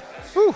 And that is I including think winners, losers. I can't remember if the semifinals and the grand finals go to best of 5. Correct. So originally it was going to be double elimination. Winner finals, losers finals, grand finals would be best of 5. Gotcha. Since we switched to single elimination, we're doing both of the semifinal matches and the final match as a best of 5. I love it. Yeah. Honestly, they could go equally fast as a best of 3, especially if we're down to a 2-minute drill or a 1 stock or heck, even heavies now.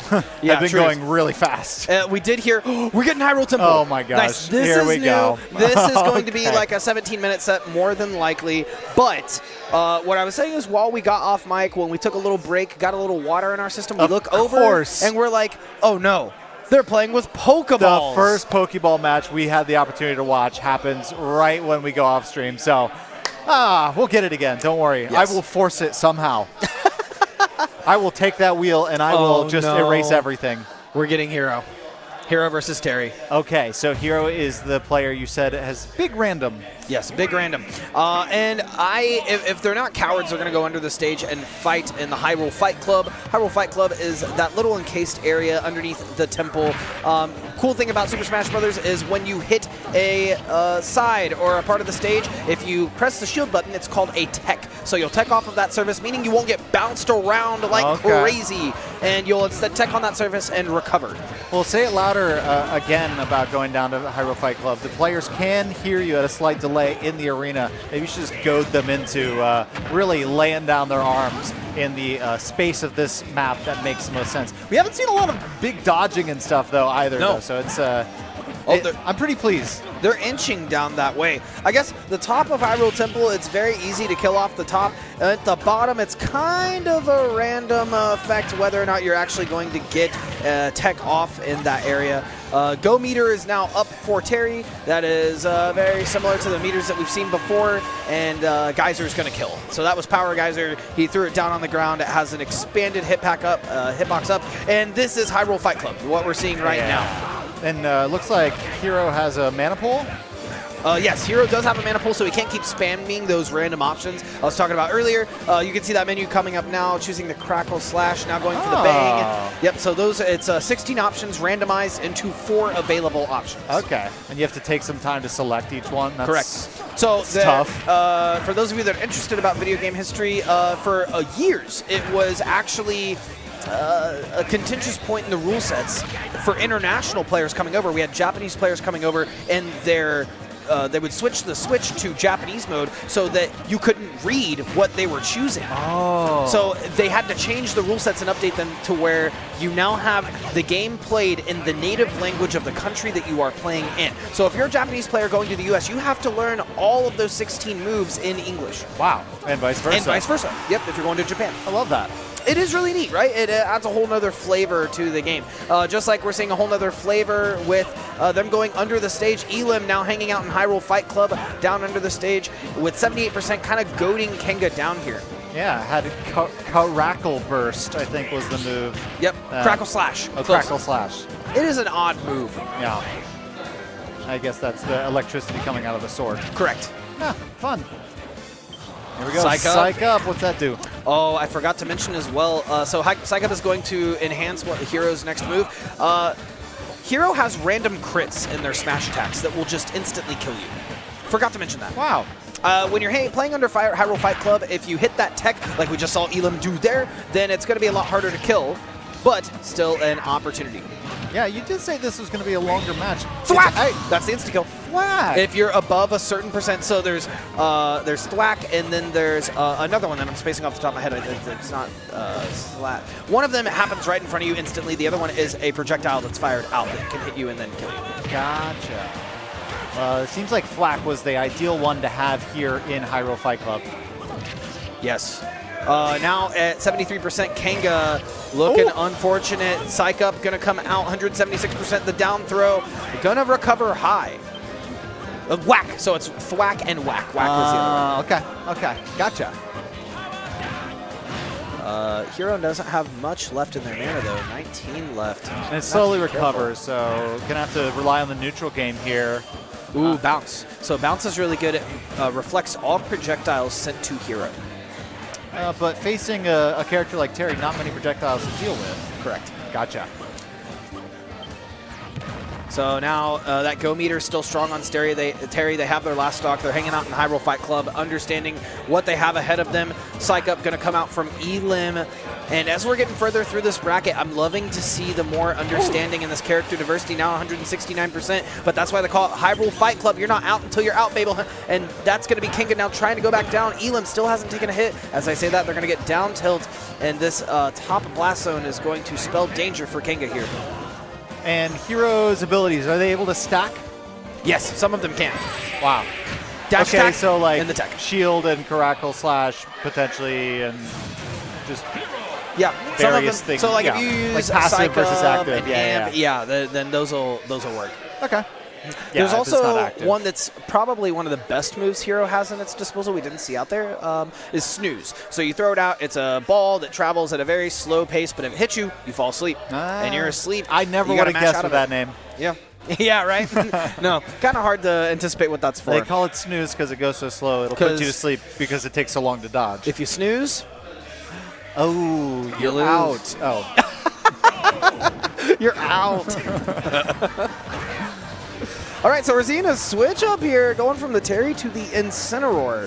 Very popular and beloved Pokemon. I've seen the clothesline used very effectively in some of our matches in the NACE Star League, or as it was. Yeah, as it was. Run up, forward, smash. Very interesting coming out. Hyrule Fight Club, just... This is the love of it. So what's cool about Smash there it is. Ultimate, there it is, yep, the clothesline. What's cool about Smash Ultimate? Double! Another? Hold up. Because that's a second input you have to time perfectly to get. I don't know what otherwise you throw them up. I don't know what the frame... Oh my gosh. I can't believe we've seen 3 perfectly executed clotheslines right now. When you are at the percent that Kenga is at, you are in untechable range, which is what we just saw. So if the puff of smoke that is coming off the character, if it turns red, that means that you cannot tech the stage anymore, or you're getting to the point where you cannot tech the stage anymore. You're going to get bounced around like a bounce ball. And that's the whole glory of being down in that Fight Club area. There's so many surfaces to bounce off of. And it does have diminishing returns, so you might bounce off the first couple surfaces, then if you tech again, then you might be able to tech that because your speed is decreased. Gotcha. So there's multiple chances to tech. Yep. Cool. Well, yes, there's a window. You have to kind of time it. You got to. It's all about timing. Right, but a new window for each surface you're flying towards. Yep. Nice. I'm learning. You love it, and that's the beauty of Smash. It's I think very easy to understand the core mechanics. Just harder to actually perfect them. as we're seeing Kanga expertly tech multiple of these clotheslines, as you called it, from Incineroar, doing quite a bit. Yeah, Elam doing a really good job controlling game number 1, and now in game number 2, they're tied in stock, but that percentage on Kanga potentially insurmountable, and that's going to be a kill confirm. Elam up in stock, 73% to his name, and a little bit of work left to do for Roy. Yeah, Roy, at very low percent, though, it should be pretty hard for Incineroar to kill here. Going to have to rack up a little bit more. Adversely, Kanga just needs a couple more conversions here to really close out this stock, depending on where they're at in the stage. Now tied in. Oh, but holy. He was enhanced. So he so he used his down B. His down B is like a counter that makes his next move more powerful. And so what he did was he clotheslined with that, and that was game. Yeah, clothesline already very effective, and if it's enhanced at 88%, bye-bye. That's what we call a no bueno. No bueno. That's what we call the ding-dong of the Incineroar. Very true. Very true. So that was game, checks notes, 2. Wait, that was game 2. That was game 2. Yeah, that was game 2 because they played. That was a 2-0 in first. favor of Elam.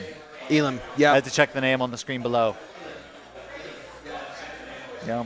So we're going to take a look at the well, you guys are probably going to watch. No, you're not watching replays. I just had to check real quick. Those will be engaged in just a moment, and then we get to look at the bracket.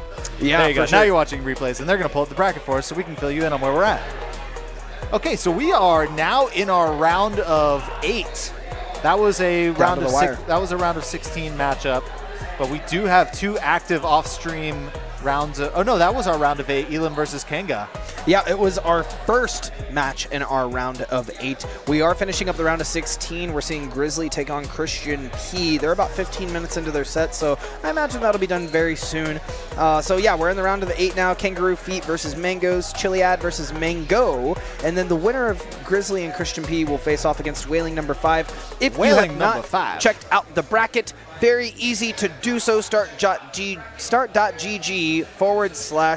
/Shenyu SU dash welcome week dash But there's a shorthand. You can't see the shorthand. Event / ultimate singles / links are pinned in the Twitch and YouTube. Yeah, so you don't have to copy and paste that. Much easier. Exclamation point bracket. The point that I'm getting to is that we do have a local here in Winchester. If you're just tuning into stream, we're going to be linking that local information on the Start GG. If you're interested in going out to the locals as well, you can also reach out to the contact information on the Start GG. We are more than happy to get you connected. Go support your Super Smash Bros. Locals. It is very unique in a community where you see people coming out once a week to compete in person. Yeah, and if you go weekly, you start to make some friends, see some familiar faces, get engaged within the community. That is not directly affiliated with Shenandoah Esports, but we do have a Shenandoah Esports student that runs those every single week. And tons of players that go out. And tons of our players that go out to those every single week as well. Until competition for collegiate matches start up, which just happens to be on the same night. Yeah, unfortunate. We're working around it. We'll maybe get there. But for now, we're here, and we're watching Mango versus Chiliad, a matchup that at this point we should be well-versed in, Bowser versus Ganondorf. Yeah. We've seen the Ganondorf come out on top in several instances in this matchup so far throughout the bracket, and Chiliad is no different here. Now not up basically 100% on that of Mango. Yeah, and what's cool is we've seen both of these players play today so far, and so that's unique as we're getting further into the bracket. Chiliad, very comfortable on this Ganondorf. We saw Chiliad on the Ganondorf earlier. Mango, though, we've not seen quite on this Bowser. Excited to see what they're going to bring to the table. They're currently 156. They're living quite well. Cucumber's just got to get a meaty back air, and that's going to take the first stock. Interesting thing about Mango, on our Rocket League team, our varsity Rocket League team, and honestly one of the most versatile gamers I have ever met. Truly. Plays so many different titles at a fairly competitive level, as you see in the semifinals here for our Welcome Week tournament. Not quite. Round of 8. Still round of 8? Round of 8. Gotcha. But still, that's pretty high up. Out of 38 competitors to make it into the top 8 in a game that you do not play, yeah, pretty dang good. Yeah. So just goes to show you a lot of the transferable skills. And wow, the dunkage. We've got Chiliad Griff now at a 2-1 lead for Chiliad. Ganondorf side B grabs, and he recognized he was up a stock. He was about to lose his stock. That was the best possible move Chiliad could have used, because now he's taking the game. And now he's up 1-0. And it's gone. Wow. No, that's a really good point, because I assume that he grabs and spikes. That's what it looked like? He grabs and he takes you down. You can mash out of it so that he just dies. It's not an insta-kill, but it's very, very difficult to have the timing to mash out of that. To that same point, he had to kill himself for it, right? Right. But because he was such a high percent, he understood Bowser hits hard.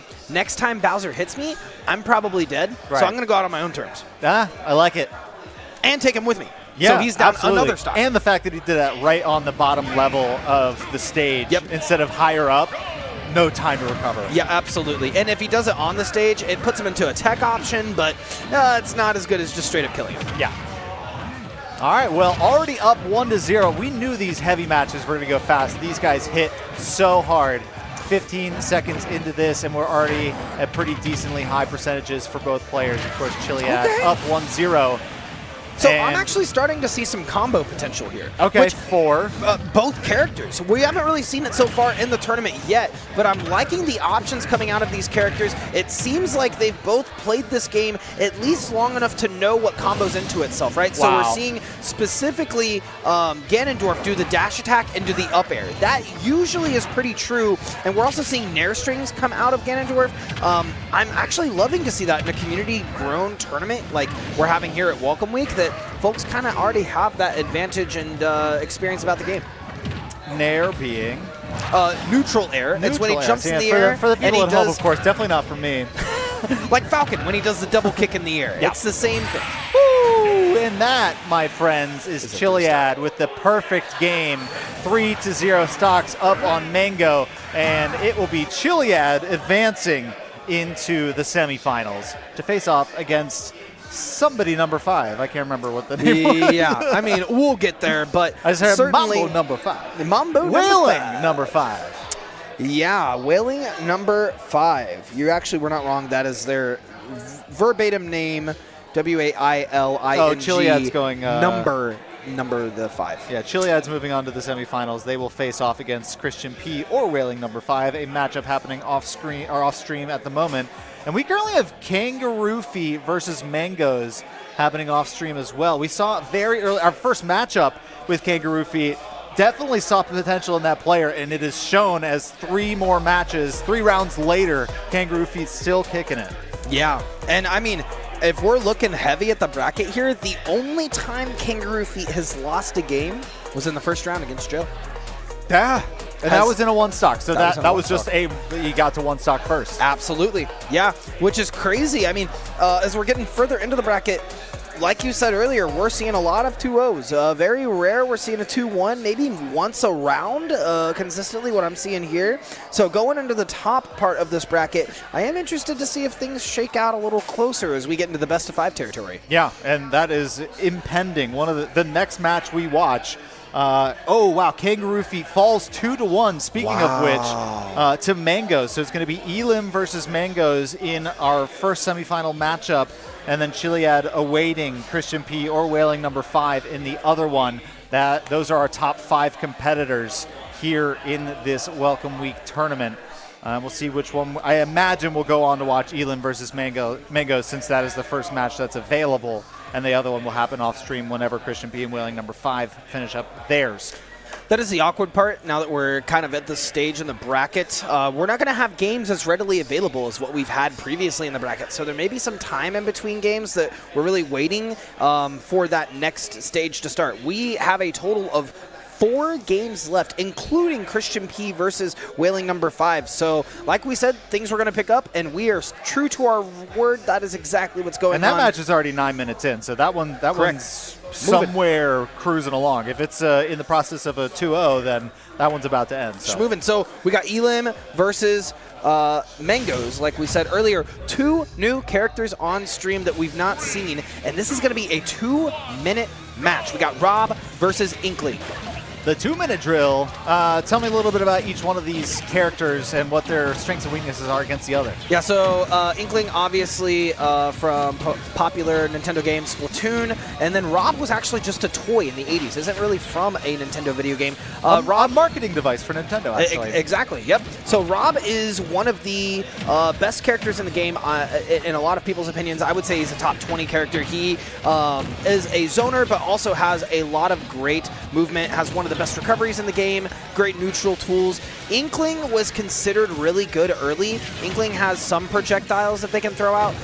They are very much a brawler type of character. They want to get ink on you, and that will increase the damage and knockback that they inflict on you. But as we saw earlier, Rob able to get a combo off the top and then off their top, and then push them off the side of the edge into the blast zone.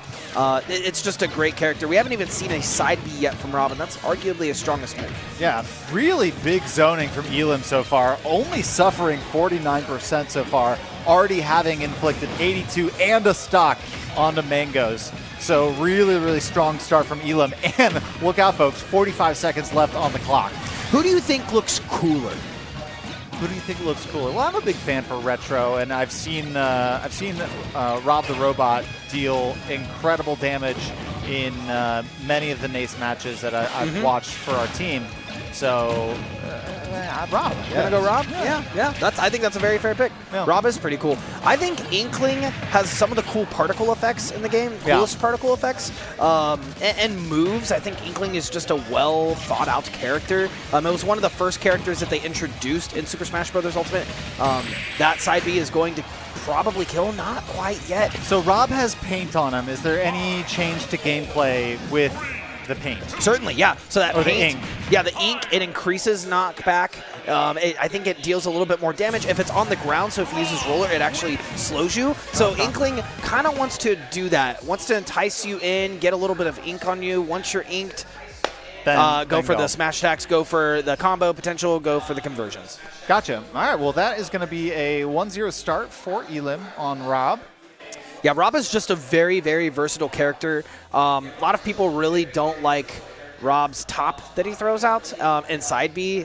His carry potential is insane, but I think he's a very honest character for a top tier. We see him played at the highest level pretty frequently.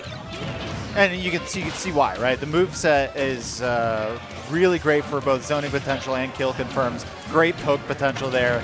And once you get close, boy, I mean, the combos are insane.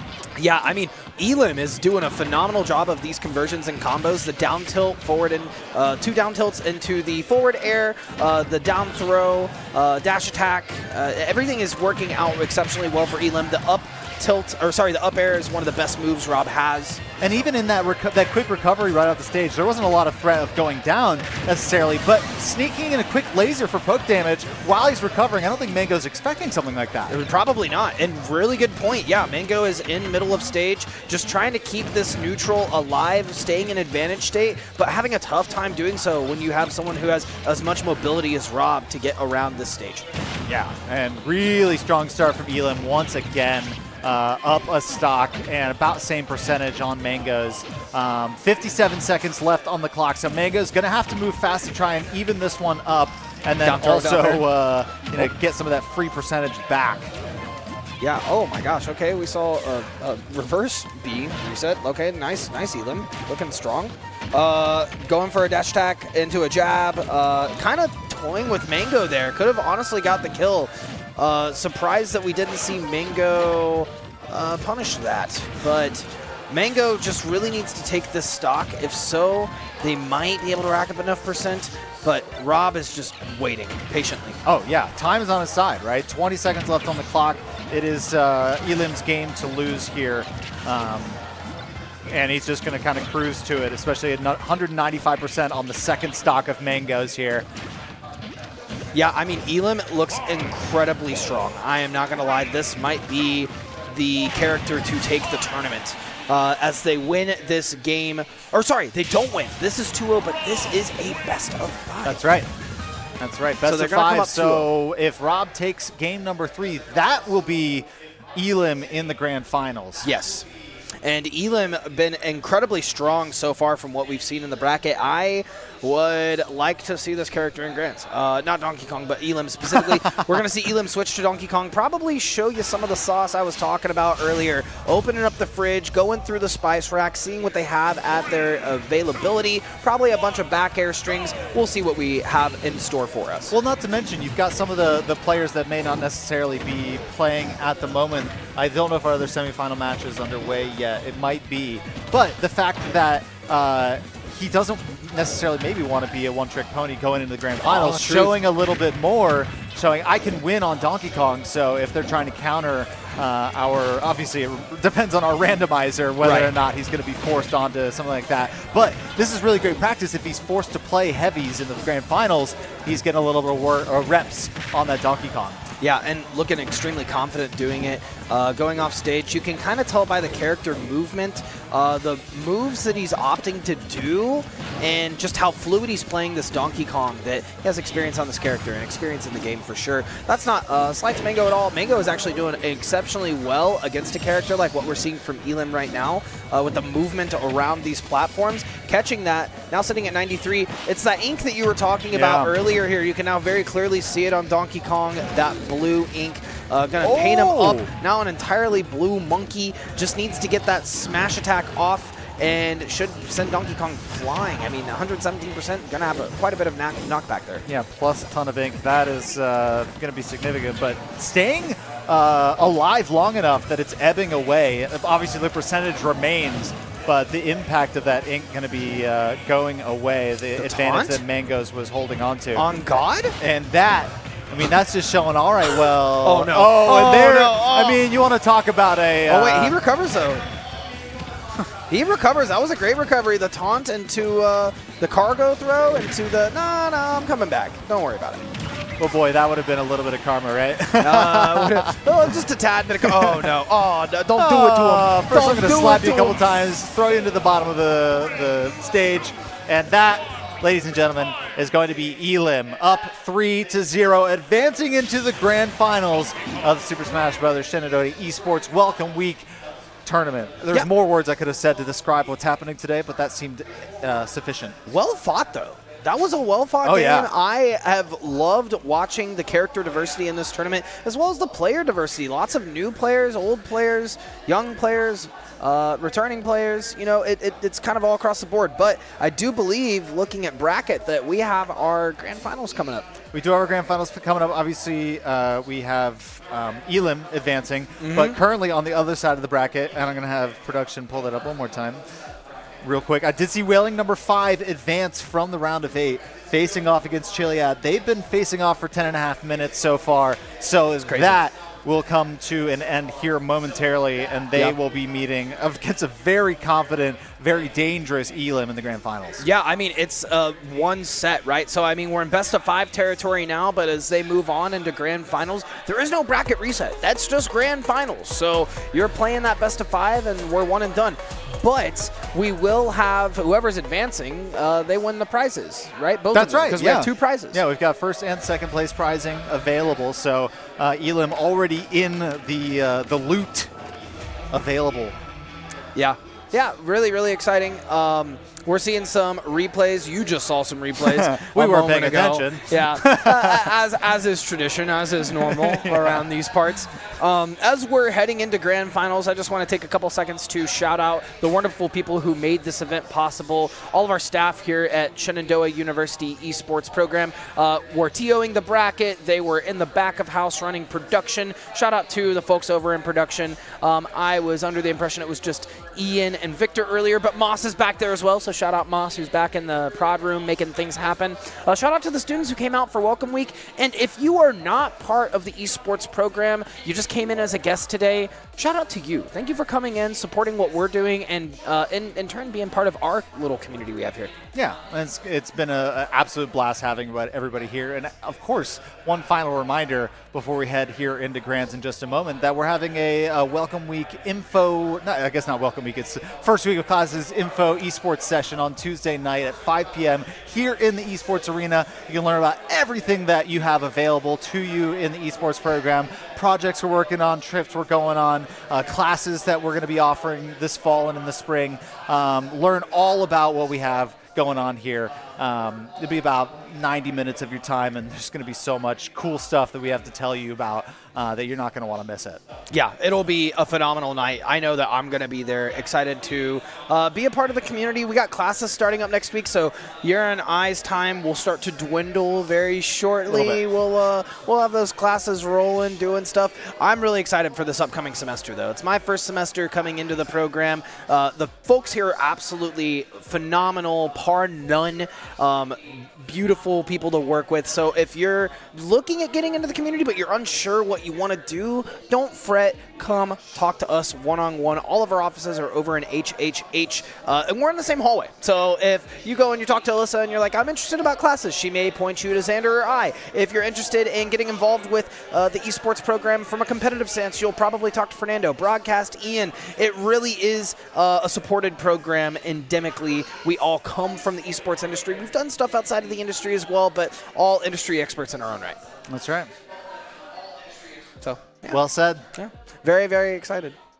So I'm hearing now that they're going to allow us to come back out of the cave in just a couple of minutes. And the voice of God is telling me that we get a little break before we head into Grand Finals. So we are going to take advantage of that break, get a little water in our system before Grand Finals. Stay tuned. We'll be back shortly.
Ladies and gentlemen, we are back for the grand finals of the Shenandoah University Esports Program Welcome Week Super Smash Bros. Tournament. We have been given the power to decide. We have decided that every single game is going to be a new rule set. So, without further ado, let's just see what game number 1 is going to be. All right, we're spinning the wheel. One of the pin caps fell off, and we are getting Pokeballs only for game number 1. My dream has come true. We finally get to watch a Pokeball game. I'm going to move this off to the side for some stay. engineering. It can stay. Oh, they're going to fix it? Yeah, they're going to fix it for us while we're waiting.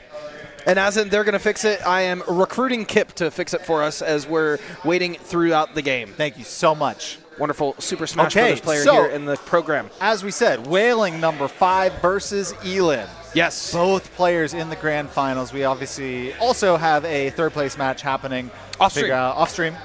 And they're playing 2-minute drill.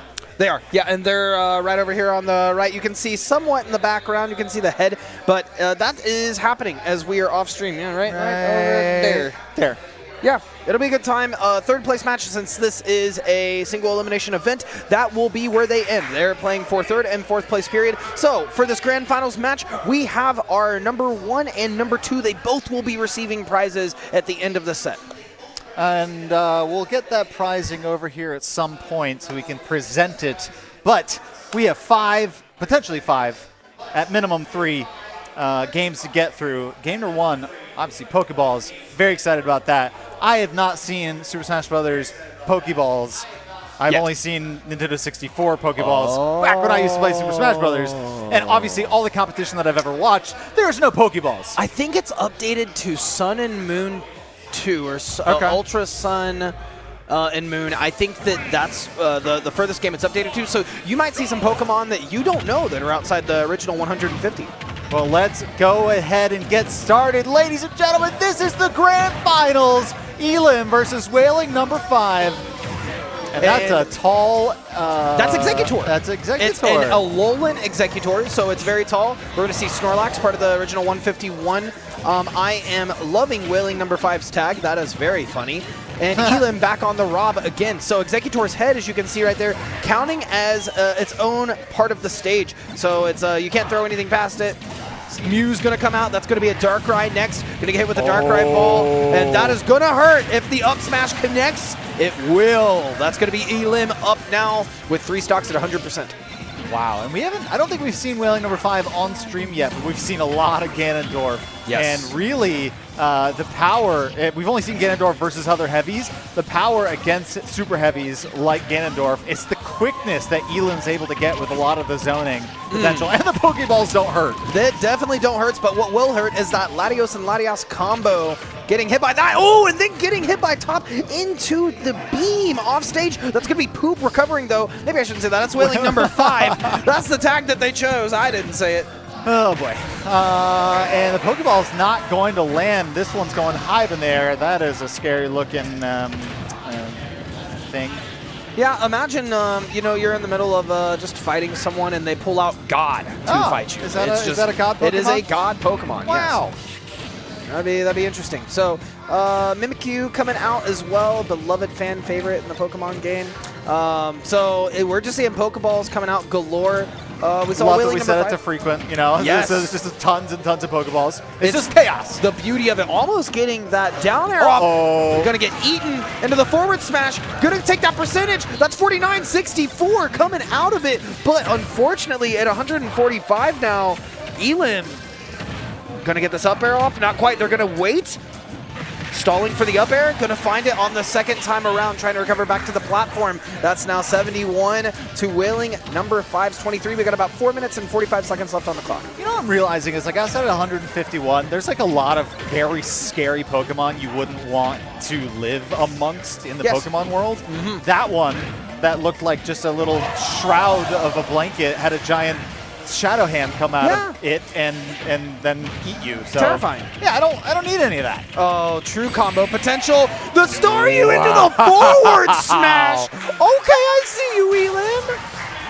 Game number 1 going over to Elim on that so effective Rob we saw in the semifinals, and the Pokeballs definitely helped.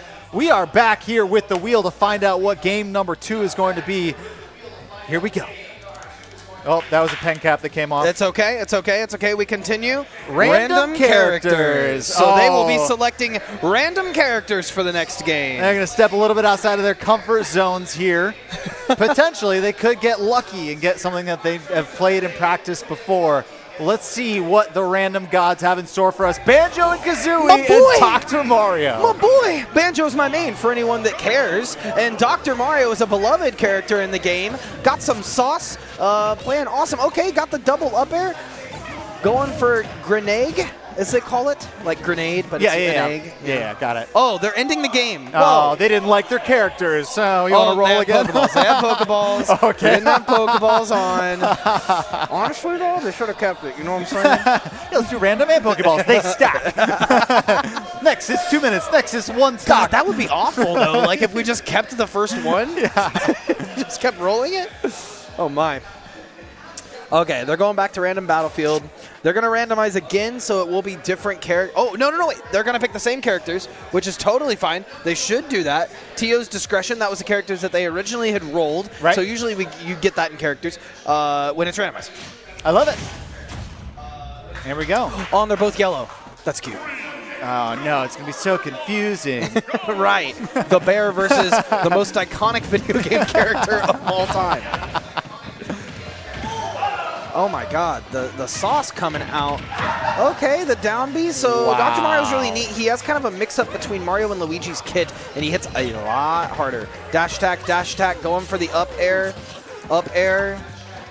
Grenade Almost just feels incredible. like these are practiced characters. They look very fluid in a lot of the combos they're putting out, especially there. Elam able to put that grenade out in the middle of a combo. That's probably going to be a forward throw. Yeah, we're seeing it into the egg. Oh, Dr. Mario has very poor recovery, so he used his nair to drag him down so that he was unable to recover. That's exactly what we saw. Wow, and swiping down, getting a little bit more free damage onto Wailing. And up a stock still. Just sitting at 69% on that free stock. Going for the Wonder Wing. Only 5 of those per stock is going to be at Elim's disposal. Now tell me what the Wonder Wing is. The Wonder Wing is one of the best moves in Banjo's kit. A lot of people hate that move. It has complete invulnerability, and it will do a lot of knockback, so you can't hit them at all while they're in Wonder Wing, but you can grab a Banjo out of Wonder Wing. Oh. And he only has 5 per stock. Correct. Gotcha. Or is it 5 per round? 5 per stock. Okay. Correct. So when he respawns here, you can see those golden feathers above his head. He has now another 5. Speaking of which, 97-7. Wailing number 5 going to want to hold on to the stock for quite some time. So Elim going to need to get some kills here. Unfortunately, you can't do that with Dr. Mario. Does not have the vertical recovery options to get back. I think Wailing's win condition here is waiting out Elim's controller battery. I saw a low battery indicator happening, so that may be the way that he's able to come back in this game. Yeah, trying to go for the defib there, but Wailing number 5 not going to quite find it. Instead, going back and resetting in neutral. Elim holding on to this percent for quite some time. Now finally going to get hit, now at 91. But still up on that stock. Time is not necessarily going to be a factor here, but whether or not Wailing number 5 gets into an unrecoverable position here as he has for his first 2 stocks. Yeah, I was waiting for that up smash. Oh, drag down into the forward tilt. Going for another up smash. Yeah, I think you were right earlier, Xander. I think both of these players have experience on these characters. They're both looking very fluid in the options they're choosing. Yeah, definitely, especially on this Elam Banjo. It just feels like comboing together those projectiles plus the dashes and the ledge guarding just felt really, really natural. Yeah, and it looked natural. I mean, that was a close game, albeit Banjo was able to take it out. That's now going to put Elam up 2-0, and we have our wheel once more to spin. That's right. I'm not even going to lift it because it just has not been the best. All right, you got it this time. Let's Number see it. 3. There goes another pen cap. Okay. We're going to Hyrule Temple. Okay. Hyrule Temple. You love to see it. You love to hear it. See the heads Hyrule Fight shaking, the Club competitors coming going, oh no. Yeah, they get to pick what characters they want. So. If you are a diehard Super Smash Brothers fan and you compete frequently in the community, making sure that I got all those pin caps, those pesky pin caps out from underneath me. If you play frequently in the community, you're probably rolling your eyes at the stage. This is not a competitively viable stage. I'm looking at everyone, though. I could have chosen Great Cave Offensive. It would have been awful. I don't know what that map is. Worse Sounds than horrible. this. Larger than this, like twice the size of this. Oh, God. At least there's like a very specific place you can go in here where you just get smacked around on the walls a lot. And notice how Wailing number 5 is trying to entice Elim underneath here because they want to go to Hyrule Fight Club. They're playing the Ganondorf. They want to get the bounces off of the stage and hope for the lack of techs. But we've seen that Incineroar down there get tons and tons of combos with that clothesline so effectively. And I don't think it really matters where Elim is on the map with this Incineroar. It feels like he's been pretty well in control. Now up 2-0 in game. Yeah, very true. Wailing number 5. Ooh, oh, there you go. There was that missed time going up. Yep. Gotcha. Which actually might have worked to their benefit had they had a little bit more percent. But that up smash gonna take the first stock, and Elim sitting at a very comfortable 21.4%. Ah, yes, an intentional missed time so we could send him up. Of Yes, course. yes. All strategic here in the grand finals. Yes, for sure. If you send them up into the blast zone, it's much closer than the side blast zones on this map if you are this high up in Temple. And look at Elim just baiting Wailing number 5 to approach. Does not want to approach them, does not want to go to Hyrule Fight Club, just wants to put a cap on this grand finals and finish it out. Already has a stock on him, but sitting at 102%. Now finally as the combos start to come through. But a good little recovery there from Wailing. The clothesline will connect. And now Wailing at 50%. Okay, gonna recover, get back now at 136. You know, I'm actually surprised that we haven't seen Elim go to Hyrule Fight Club quite yet. Since they're at 136, they could live a little bit longer, but that back air, that big meaty claw, gonna catch them. Yeah, feeling pretty comfortable though, no matter. But this is Rage, right? That's on Elim at the moment. Correct. Hitting a little bit harder. But gonna get hit even as hard at 155. That's going to be the tech coming out from Wailing number 5, not to get caught up, and unfortunately going to get hit that time with the up smash into the up air, biding their time. Wailing number 5 needs to reset here. Just getting juggled a couple times, really unrecoverable the way that Elim's been controlling the ground. Ooh, going for the grab, instead going to find the other end of it, but they're going to tech, and then they're going to get grabbed themselves. Not going to read the roll correctly, though. The up smash going to take it. Your momentum is taking you straight off the map there. Wow. And that's the beauty of this area of the map. Yes. Oh, waiting. It's a standoff. Oh, yeah, approach. I can do this for 4 minutes and 18 seconds more. Oh, the dance, the wait and bait. Okay, here we go. Wailing number 5, biding their time. Show me your moves. Going to, gonna pull out the sword. Gonna pull out a couple of taunts. Man, riveting gameplay. Wow. There's the forward smash and the tactical crouches coming through. Crouches coming through as well. Coming out on top. Ooh. Oh, but there it is. The victory from Elim, 3-0 in the grand finals. Congratulations. The arena erupts at that victory. Everyone's super stoked. We love to see folks come out and just have fun, and that's what we saw today. We have some prizes that we have to give to our final competitors. It looks like it might be happening off stream, which is perfectly fine. Alyssa does what she wants. She's the program director. But congratulations to everybody that was here, especially the people that made it all the way to the grand finals. But thank you so much for coming out. This has been an incredible event. We had an absolute blast. This is the first time I've gotten to be on the mic with Mr. Nuke. Likewise. And this has been obviously. Yeah. But no, I've also had a great time. We've been looking forward to this and trying to bide our time to get on mic, and this was the perfect opportunity to do so. That's right. And now we've got a whole semester of talking to do. Yeah, true. In our classes. But we're really excited about the impending semester. One final remember, Tuesday right here, 5 p.m. Come learn about the program and everything that has to offer. And we will see you there in person because you're coming. And my name is Xander. This is Chase. This has been an absolute blast. we will see you soon. 122% needs to get a touch here, but going to get hit by the tail. That Ridley tail is deadly, and it's going to take out Joe. Style So motion. It makes. Oh, they're going to drag him off the edge! Kangaroo feet. I don't want either one of them to be out of this the tournament back already. air. That's it. Unless if he gets the limit break off. Oh, he could have got the correct. Probably best to wait out the meter here if Mango knows how to get back. So that's another thing. Bayonetta has one of them. What makes it not intuitive? So it's kind of like if you've ever played Pikachu in any level. Yeah, you know, I'm familiar. Yes, You also play Fortnite. tactical crouching. Yes, a myriad of tools to use at their disposal, one of which is DI. Gotcha. Wow, this is coming down to it. There it is. And Box that he played on the ground, and it was like made out of cardboard. Oh, it was that's incredibly great. funny. Read things and throw things out from mid-stage that will cross the entire map. Mangoes. Sorry. Mangoes, bye-bye. Wow. Was able to get this kill.